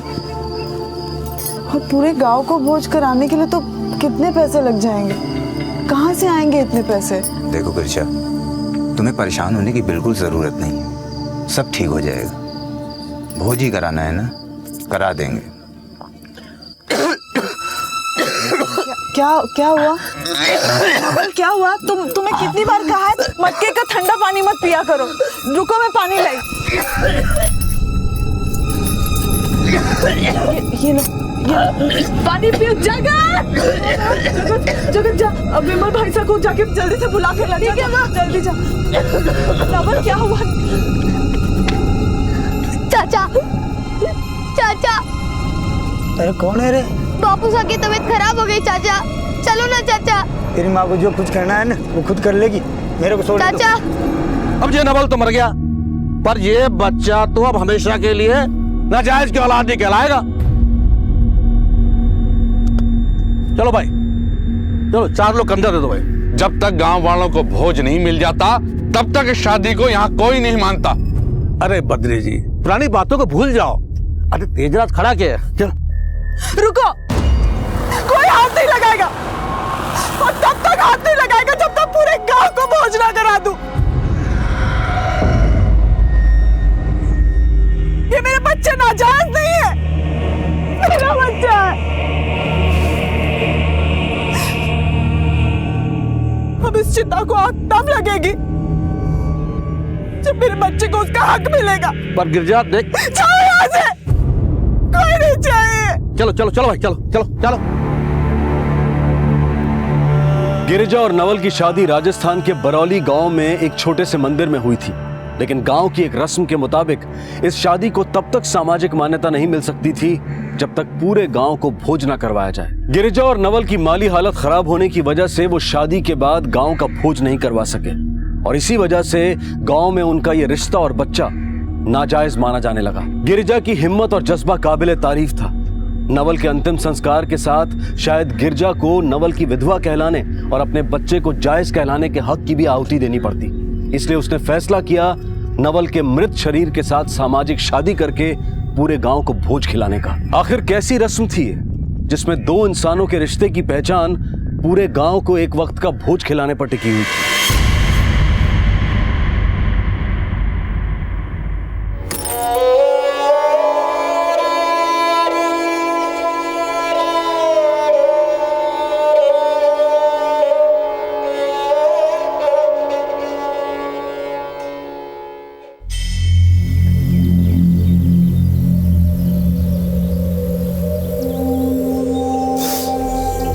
भाई साहब, थोड़ी सी घास ले लो। मुझे नहीं चाहिए आपका घास फूस।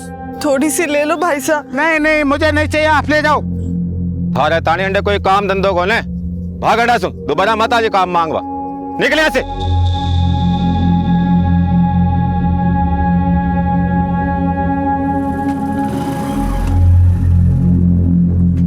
कैसी हो गिरिजा?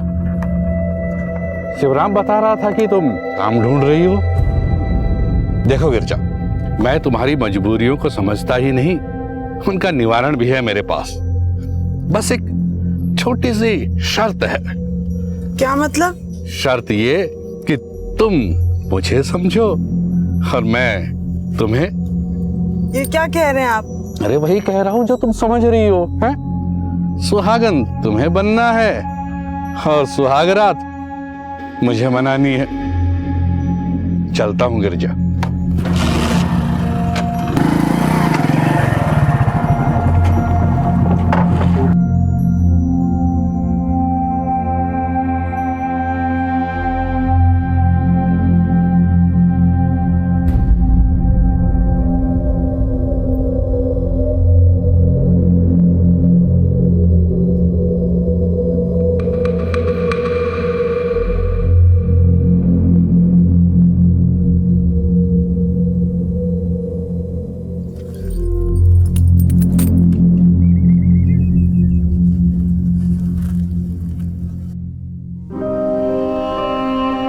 ये ढूंढ रही हो ना?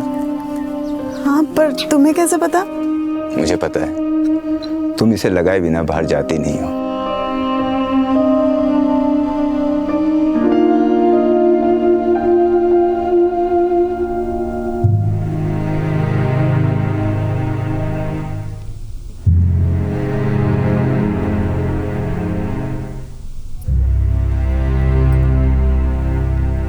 जिस सिंदूर की इज्जत तुम्हारे जीते जी किसी ने नहीं की, उस सिंदूर की इज्जत मैं तुम्हारे जाने के बाद जरूर कराऊंगी। मैं वादा करती हूँ, पूरा गांव हमारी शादी को मानेगा, जरूर मानेगा। आओ भाइयों, आओ आओ देखते हैं इसको। गिरजा, गिरजा, ये सब नहीं चलेगा। ये नवल की लाश जो गड़ी है ना, निकाल दे और इसको फूंक दे। समझ में आया? हम हमारा धर्म बर्बाद नहीं होने देंगे। और याद रख, अगली बार हम आएंगे ना, तुझे और तेरे बच्चे और तेरे पति को फूंक देंगे।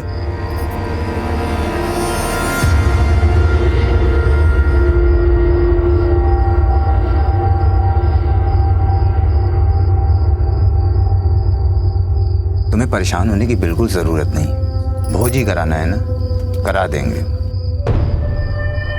जब तक गांव वालों को भोज नहीं मिल जाता तब तक इस शादी को यहां कोई नहीं मानता। ये बच्चा तो अब हमेशा के लिए नाजायज की औलाद ही कहलाएगा।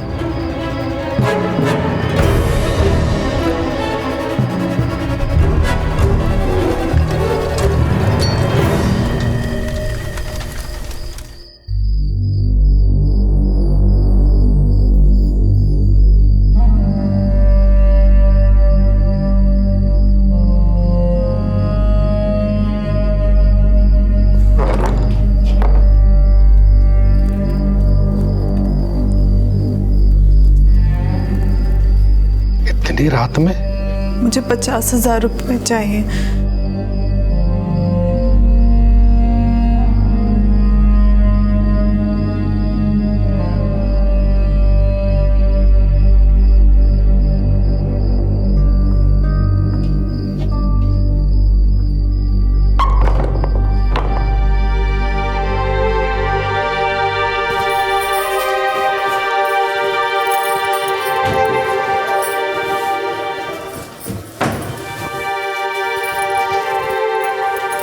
ये लो, ये 25,000 रुपए। 25,000? आपने तो 50 कहे थे। तो मैं कब मना कर रहा हूं? इन पैसों से पहले तुम शादी कर लो। कल तुम सुहागन बनोगी और सुहाग रात हम मनाएंगे। फिर ले जाना बाकी के 25,000 रुपए भोज के लिए।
गिरजा तुमने, गिरजा।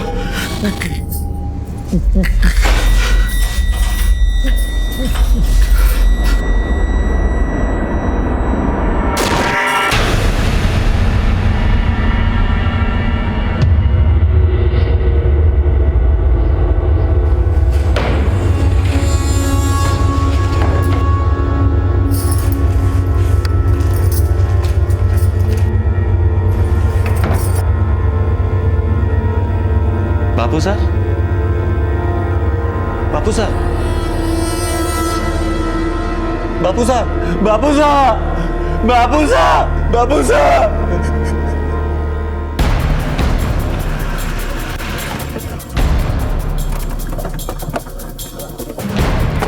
रास्ता दीजिए, रास्ता, रास्ता दीजिए, रास्ता, रास्ता।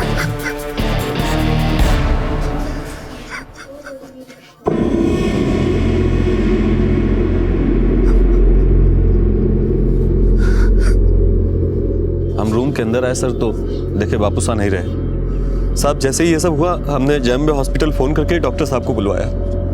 उन्होंने ही आने के बाद बताया कि अब बापू साहब नहीं रहे। वो ये भी कह रहे थे कि किसी ने उनको जहर दिया है। किसी पे कोई शक? शक?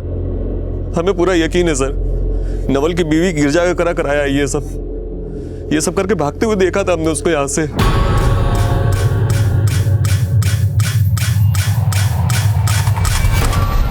अली पहले नवल को खा गई, अब बापू साहब को भी नहीं छोड़ा। बापू साहब को इन चीजों का शौक था। किन चीजों? औरतें उनकी कमजोरी थी। उस चुड़ैल ने उनकी इसी कमजोरी का फायदा उठाया है। 2 मौतें और दोनों की चश्मदीद सिर्फ गिरजा। अब तक गिरजा का व्यक्तित्व एक किस्मत की मारी अबला की तरह सामने आया था, जो मानसिक, शारीरिक और हर तरह से प्रताड़ित हो रही थी। लेकिन पुरुषोत्तम के बयान ने पुलिस के शक की सुई गिरजा की ओर मोड़ दी। क्या गिरजा सच में किस्मत की मारी एक अभागन थी, जो नवल के साथ अपने रिश्ते और अपने बच्चे को पहचान देने के लिए हर मुमकिन कोशिश कर रही थी, यहां तक कि मुर्दे के साथ भी शादी करने को तैयार थी? या फिर यह सब उसी की रचाई हुई कुछ साजिश थी? सुनीता दी, विमल भाई सा घर पर है क्या? उनको जरा घर भेजना ना, मैं आज उनको अंतिम संस्कार के लिए लेकर जा रही हूँ। दिमाग फिर को नहीं गया मारो, जो मारा मर्दाने थारी नजर चढ़ावा दूं। बस 5 मिनट के लिए भेज दो। चल तो थारा काम कर जा, बस 5 बड़े काम करवा दे।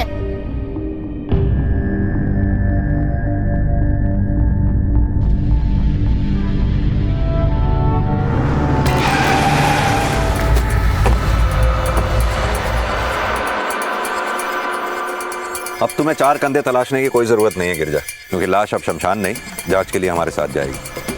कुछ सवालों का जवाब भी चाहिए हमें तुमसे। ले चलो। मैंने कुछ नहीं किया साहब, मैंने कुछ नहीं किया साहब। ये सच है कि मेरे और बद्री के बीच में ऐसे संबंध थे, लेकिन ये सब मैंने अपने बच्चे के लिए किया साहब, ताकि उसे कोई नाजायज ना कहे।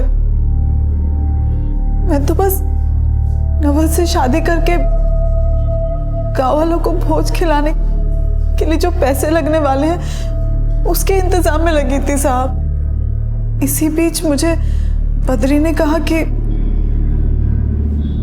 वो मुझे पैसे दे सकता है।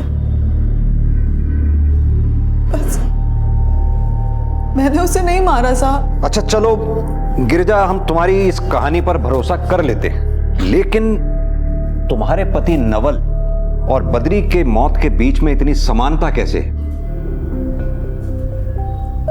साहब उस दिन हमारी शादी की सालगिरह थी।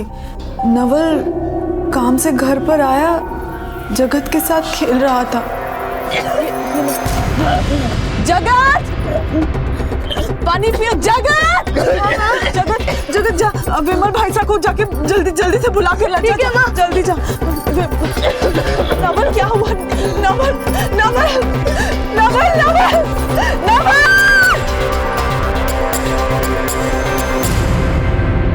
देखो गिरजा, अभी तो हम तुम्हें जाने दे रहे हैं, लेकिन अगर एक भी सबूत तुम्हारे खिलाफ मिला तो तुम्हें फिर यहां आना पड़ेगा।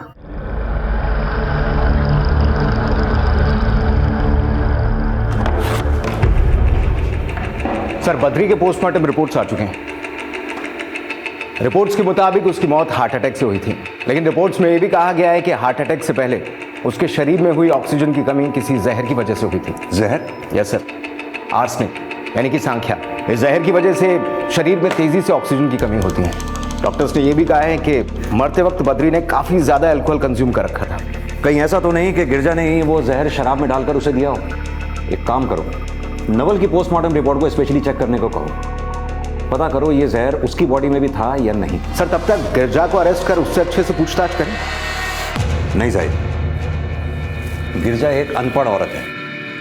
अगर किसी विक्टिम को मारने के लिए ऐसा जहर इस्तेमाल हुआ है जो इतना रेयर है, तो जरूर उसके पीछे उसके साथ कोई ना कोई है। इस रणनीति को बना के देने वाला दिमाग हो सकता है कहीं और बैठा हो। अगर हम गिरजा को गिरफ्तार ना करें तो हो सकता है उस शख्स तक हम पहुंच जाएं। एक काम करो, अपने कुछ आदमियों को प्लेन कपड़ों में गिरजा के घर के आसपास तैनात करो। पता करो वो कहाँ जाती है, किससे मिलती है, ये सारी रिपोर्ट चाहिए मुझे। सर,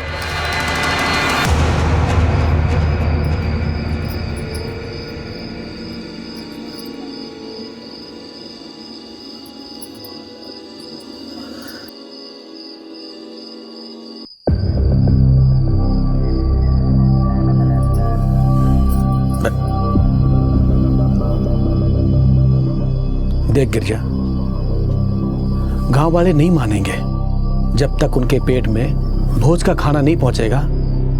तेरा पति अर्थी तक नहीं पहुंचेगा। पर तू दिल छोटा ना कर, मैं तेरी मदद करूंगा। मैं तुझे पैसे दूंगा गांव वालों को भोज कराने के लिए। पर हां, इसके बदले तुझे मेरा एक काम करना पड़ेगा। कैसा काम? तुझे फिर से एक बार ब्याह करना पड़ेगा बद्री से। मैं ये सब नहीं करूंगी। अरे अपना नहीं तो कम से कम बच्चे का तो सोच। देख, ये मत सोच कि लोग क्या कहेंगे। वैसे भी वो लोग तेरे को सती सावित्री नहीं समझते, समझ रही है? सबको समझाऊंगा, बताऊंगा उन्हें कि बद्री ने तेरे साथ ब्याह किया था। समझ रही है ना? हाँ, अब तेरी मर्जी।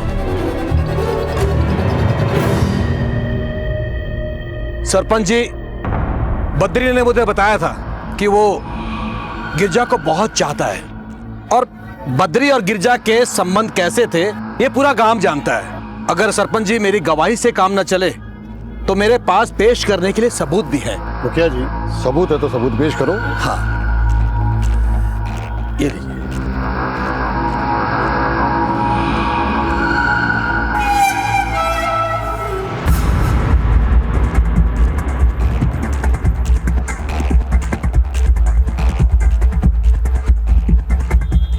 मुखिया जी, इन फोटो को देखने से पता चलता है कि बद्री और गिरजा के बीच में गहरे संबंध थे, और हमारी तो राय ये है बद्री और गिरजा की शादी करा देनी चाहिए। क्यों भाइयों, आप सब लोग सहमत हो? जय हो। सर, जिस जहर के बारे में आपने हमें बताया था, उस जहर के ट्रेसेस बॉडी से कभी जाते नहीं। सर, इस बॉडी का हमने क्लोजली इंस्पेक्शन करा है, और इस बॉडी के बालों और नाखूनों से हमें आर्सेनिक के ट्रेसेस मिले हैं। व्हाट? सर, क्या बात है जाहिद? सर, गांव से मनीष का कॉल आया था। उसने कहा कि गांव में गिरजा की शादी बद्री की लाश से होने वाली।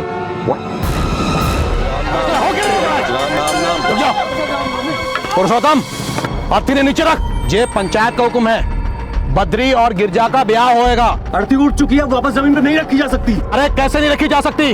सारे गांव को पता है कि बद्री और गिरजा का संबंध था। अब गिरजा बद्री से ब्याह करके अपना कलंक धोना चाहती है, और यही पंचायत का हुक्म भी है। अरे ये उस गिरजा की चाल है, बापू साहब की संपत्ति हड़पना चाहती है वो। देखिए, हम शमशान जा रहे हैं, हमारा रास्ता मत रोकिए। ये बात है तेजराज, ऐसे नहीं मानेगो। पंचायत का हुक्म है और हम हुक्म मनवा के रहेंगे। चलो जाओ। अरे लेकिन मुखिया जी, ऐसा कैसे हो सकता है? अरे कैसे नहीं हो सकता, ऐसे ही होगा।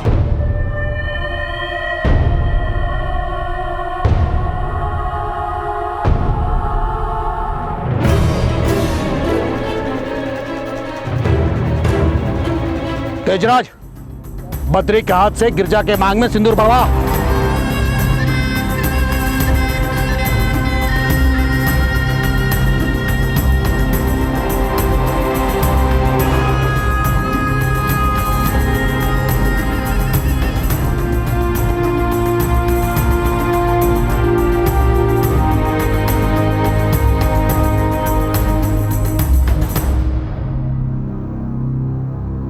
देख पुरुषोत्तम, मुखिया का धर्म होता है गांव की मर्यादा का पालन करना, और मैं अपनी मर्यादा का पालन कर रहा हूं। मैं पंचायत से कहकर बद्री की संपत्ति के 2 बराबर हिस्से करवाऊंगा। आधा हिस्सा तुम्हारा और बाकी का आधा हिस्सा गिरजा का। अरे अब जो भी करना है मुखिया जी कर लो, मैं भी चुप बैठने वाला नहीं। इसका फैसला कोर्ट में होगा। और एक बात याद रखना, एक फूटी कौड़ी नहीं दूंगा। क्या हो रहा है यहाँ? क्या मामला है ये? और हाँ पुरुषोत्तम, तुम अपने पिता का शव ले जा सकते हो संस्कार के लिए। जी सर। देखो दरोगा जी, ये हमारे गांव का मामला है, आप बीच में ना पड़ो। मुखिया जी, कानून का मामला है ये। अब आप हमें बताएंगे कि हमें कहां पढ़ना चाहिए और कहां नहीं। इन्वेस्टिगेशन शुरू है, खूनी की तलाश है। खूनी की तलाश? बद्री का खून हुआ था क्या? हाँ, और बहुत जल्द पता चल जाएगा किसने किया।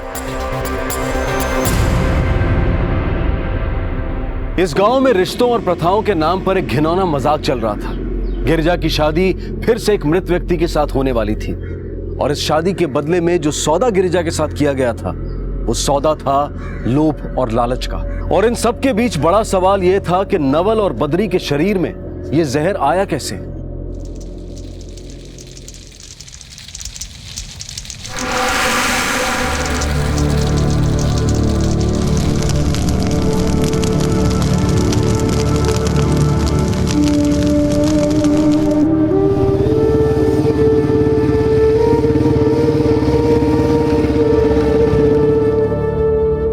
सर, इस सबके पीछे मुखिया और गिरजा का हाथ है।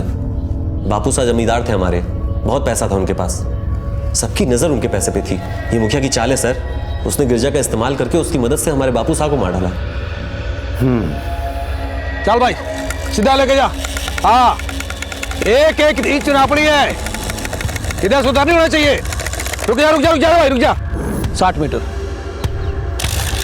ठीक है, आजा। इतनी भी क्या जल्दी है मुखिया जी? बहुत जमीन है बद्री की, लपेटने में थोड़ा टाइम तो लीजिए। क्या बात है? ले चलो। आइए। अरे क्या बात है साहब? अरे बताओ तो सही। सांख्य तो आपको पता होगा। साहब, मारा विश्वास करो, मैं किसी ने को नहीं मारा। आप तो ऐसे घबराए हुए हैं जैसे आपको किसी ने हॉट सीट पर बिठा दिया हो।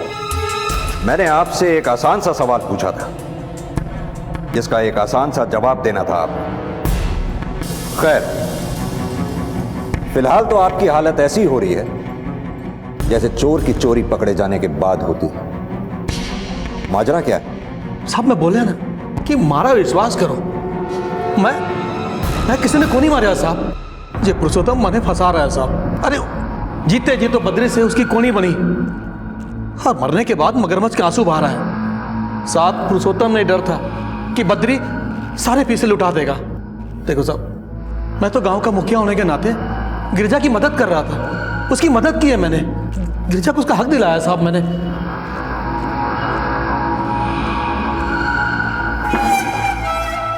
सर, मैंने गांव के लोगों से पूछताछ की, कुछ अंदर की खबर मिली है। कैसी खबर? सर, बद्री और इस श्रीराम में बनती नहीं थी। वो गांव का जमींदार था तो ये गांव का मुखिया, दोनों के बीच अहम की लड़ाई थी। कुछ लोगों ने बताया कि बद्री पैसे के बलबूते पर खुद मुखिया का चुनाव लड़ना चाहता था। मुखिया को तो कई तरह से खतरा था बद्री से। इस पुरुषोत्तम के बारे में कुछ पता चला? हाँ सर, अपने पिता की रंगीन मिजाजी से बहुत परेशान था। उसने कई बार उनको समझाया, लेकिन बद्री ने उसकी सुनी नहीं। नवल की मौत से गिरजा और मुखिया को तो फायदा है, पर पुरुषोत्तम को नहीं। लेकिन बद्री की मौत से इन तीनों का फायदा है। अपने आदमियों से कहो इन तीनों पर कड़ी निगरानी रखें, सादे कपड़ों में। तब तक हम एक काम करते हैं, पुरुषोत्तम और श्रीराम इन दोनों के घरों को तलाशते हैं। अगर इनमें से किसी ने भी उस जहर का इस्तेमाल उस मर्डर को प्लान करने में से किया है, तो हो सकता है हमें वो जगह मिल जाए जहां उस जहर के ट्रेसेस हों। ये लग गया अंगूठा तेरा पेपर पे, अब हो गया पक्का काम। ले। पर हाँ, एक बात का ध्यान रखना, हमारे बीच में जो भी तय हुआ है किसी को पता नहीं चलना चाहिए, समझ गए?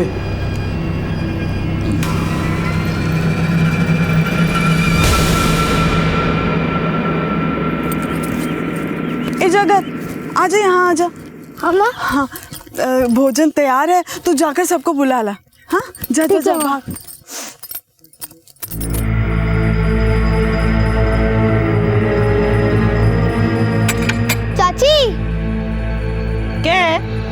भोज तैयार हो गया चाची, माँ बुला रही है। थारे घर को भोज खार मरनो है के? जा हटे से। चाचा हाँ बोल। भोज तैयार हो गया, माँ ने खाने के लिए बुलाया। तेरा दिमाग खराब है क्या? पहले तो तेरी माँ तेरे बापू को खा गई, बद्री जागीरदार को खा गई, अब क्या पूरे गांव को ही खाएगी क्या? भाग यहाँ से, दोबारा आ गया तो टांग तोड़ दूंगा।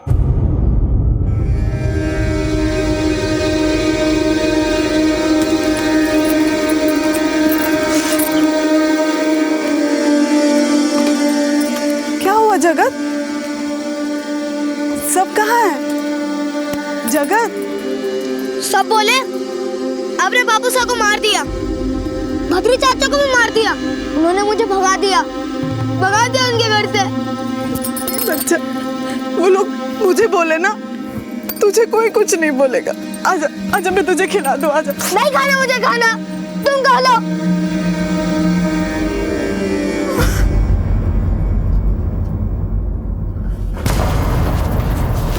क्या हुआ इंस्पेक्टर साहब? कुछ नहीं, तुम्हारे घर की तलाशी लेनी। लेकिन देखो आप लोग। अरे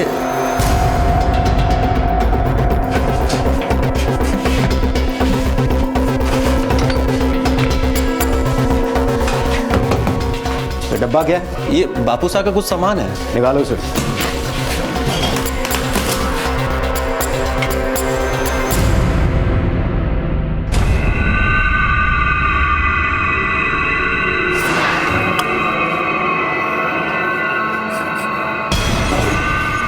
ये क्या?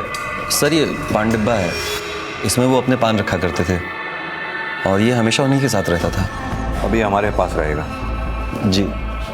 वैसे ये पान मंगवाते कहाँ से थे तुम्हारे बापू साहब? जी वो चौराहे पे तेजराज की दुकान है, पान अच्छा बनाता है वो, उसका पान उन्हें पसंद था, वहीं से मंगवाते थे। ठीक है जाहिद, चलो ये ले आओ सामान।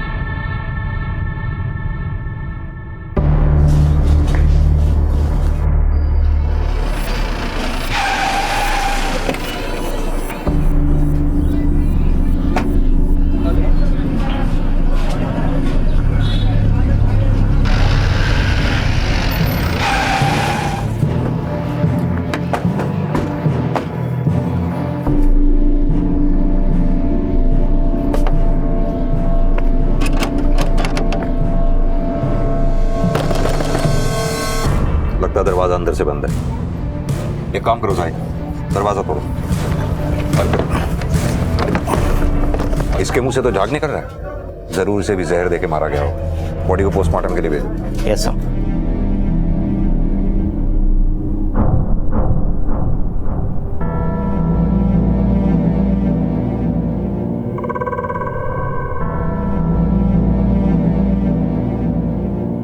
सर, मैंने आसपास के कुछ पड़ोसियों से पूछताछ की। कुछ लोगों ने बताया कि तेजराज मुखिया को किराया देने निकला था। किस बात का किराया? सर, तेजराज जिस जगह अपनी दुकान चलाता था वो जगह मुखिया की है, उसी ने उसे वो दुकान खुलवा कर दी थी। सब विश्वास करो साहब, मैं कोई नहीं मारे साहब, मरे मत मारो साहब। तेजराज को तेरे भूत ने मारा? कहां से लाया था वो जहर तू, जो तूने तेजराज को पान में लगाने के लिए कहा था? और जब तुझे ये पता चला कि हमें मालूम हो गया है कि बद्री का खून हुआ है, तो तेजराज को ही ठिकाने लगा दिया ताकि तेरा ये राज उसकी मौत के साथ दफन हो जाए।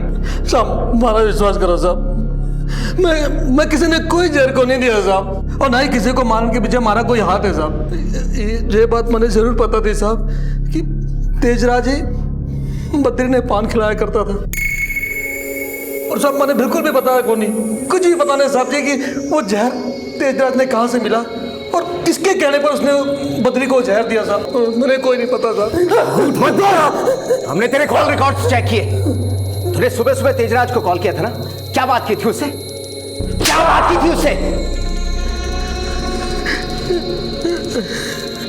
साहब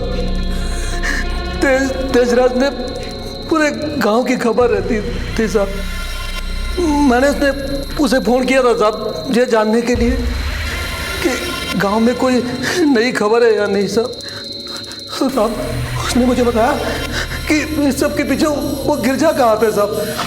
मुखिया देख, अब किसी और नई कहानी के लिए वक्त नहीं है हमारे पास, समझा?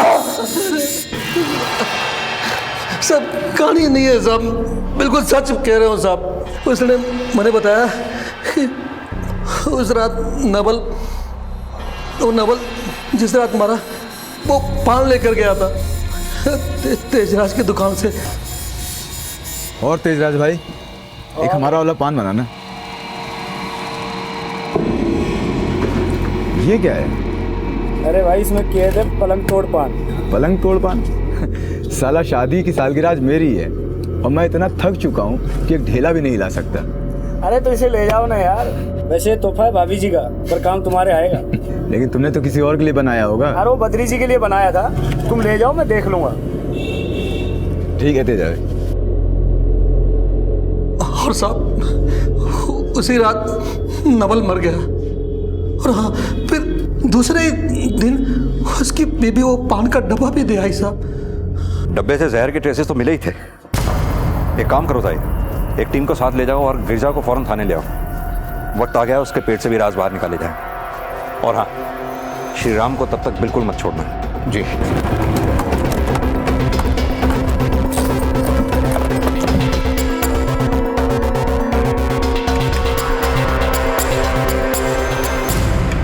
तुमको हमारे साथ चलना होगा। जो भी पूछना है यही पूछ लीजिए ना। मेरा बच्चा अकेला है यहाँ पर, वो डर जाएगा। उसकी चिंता तुम मत करो, तुम्हारे बच्चे की देखभाल हम तुमसे बेहतर कर सकते हैं। चलो।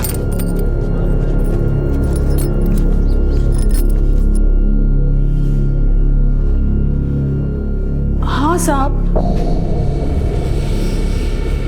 उस दिन नवल पान लेकर तो आए थे। देखो आज मैं क्या लेके आया। क्या है? पान। हाँ। आज हमारी शादी की सालगिरह है तो मैंने सोचा क्यों ना पान खा के शुरू की जाए। मैं चाहता हूँ कि तुम अपने हाथों से पान खिलाओ।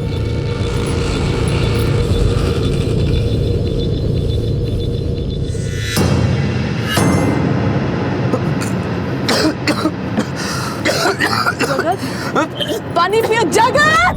नवल नवल नवल नवल नवल। पति की मौत हुई थी, कुछ दिन तो शोक मना ही सकती थी, फिर ये पान का डब्बा वापस करने का ख्याल कहां से आया? सब गांव से कोई भी हमारे घर पे आता जाता नहीं था।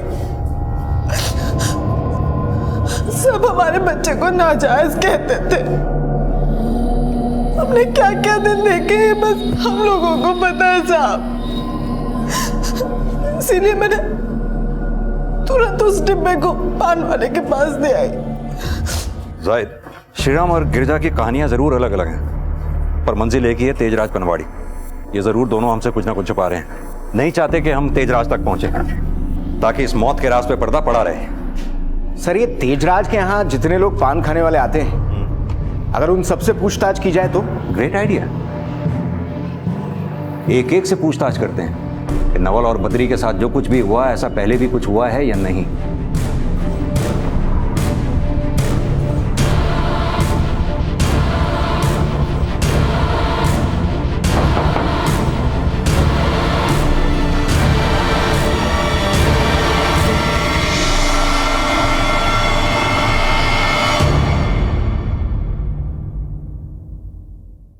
अब तक का सबसे बेस्ट पेन किलर है। इसे चाहें तो आप कस्टमर्स को लिख सकते हैं। क्यों पुरुषोत्तम, अपने लिए इस दवा की कितनी डोज इस्तेमाल की तूने? क्या हुआ सर? नहीं वो क्या है ना, अपने बाप के मरने पे काफी दर्द हुआ होगा तुझे, दर्द कम करने के काम आई होगी ये दवा। क्या कह रहे हैं सर ये? कोई बात नहीं पुरुषोत्तम, तू हमारे साथ चल। आजा सर, आजा आजा आजा। बस अब और नाटक नहीं। तेरे घर से मिले डब्बे में हमें जहर भी मिला है, और जब हमने ये पता किया कि ऐसे डब्बे कौन बनाता है, हमें कोई नहीं मिला। शक तो तेरे ऊपर हमें पहले दिन से ही था। फिर हमने पता किया तेरी कंपनी के बारे में। ये डब्बा आपको कहां से मिला? ये डब्बा हमने अपने एम्प्लॉयज को गिफ्ट किया है। तुझे तो अपने बाप को रास्ते से हटाना ही था, तो तूने वो डब्बा अपने बाप को गिफ्ट में दे दिया और साथ में डब्बे के अंदर दी उन्हें मौत। और फिर वो डब्बा जा पहुंचा तेजराज की दुकान पे, जहां वो तेरे बाप के लिए पलंग तोड़ पान बनाने वाला था। उसी रात अचानक नवल जा पहुंचा उस पान की दुकान पे। मरना तेरे बाप को था, लेकिन तेरे इस डब्बे के चक्कर में मर गया बेचारा नवल।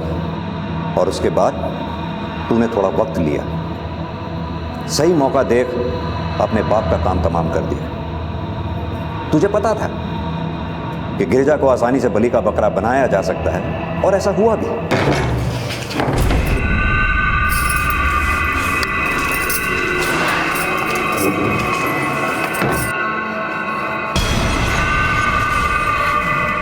बापू साहब, बापू साहब,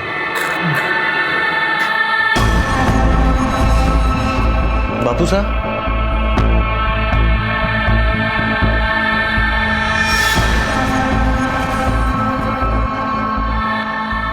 कानून तो तुझे तेरे किए की सजा देगा ही, पर उन सारे पापों का क्या होगा जो तेरी वजह से किसी बेकसूर ने सहे।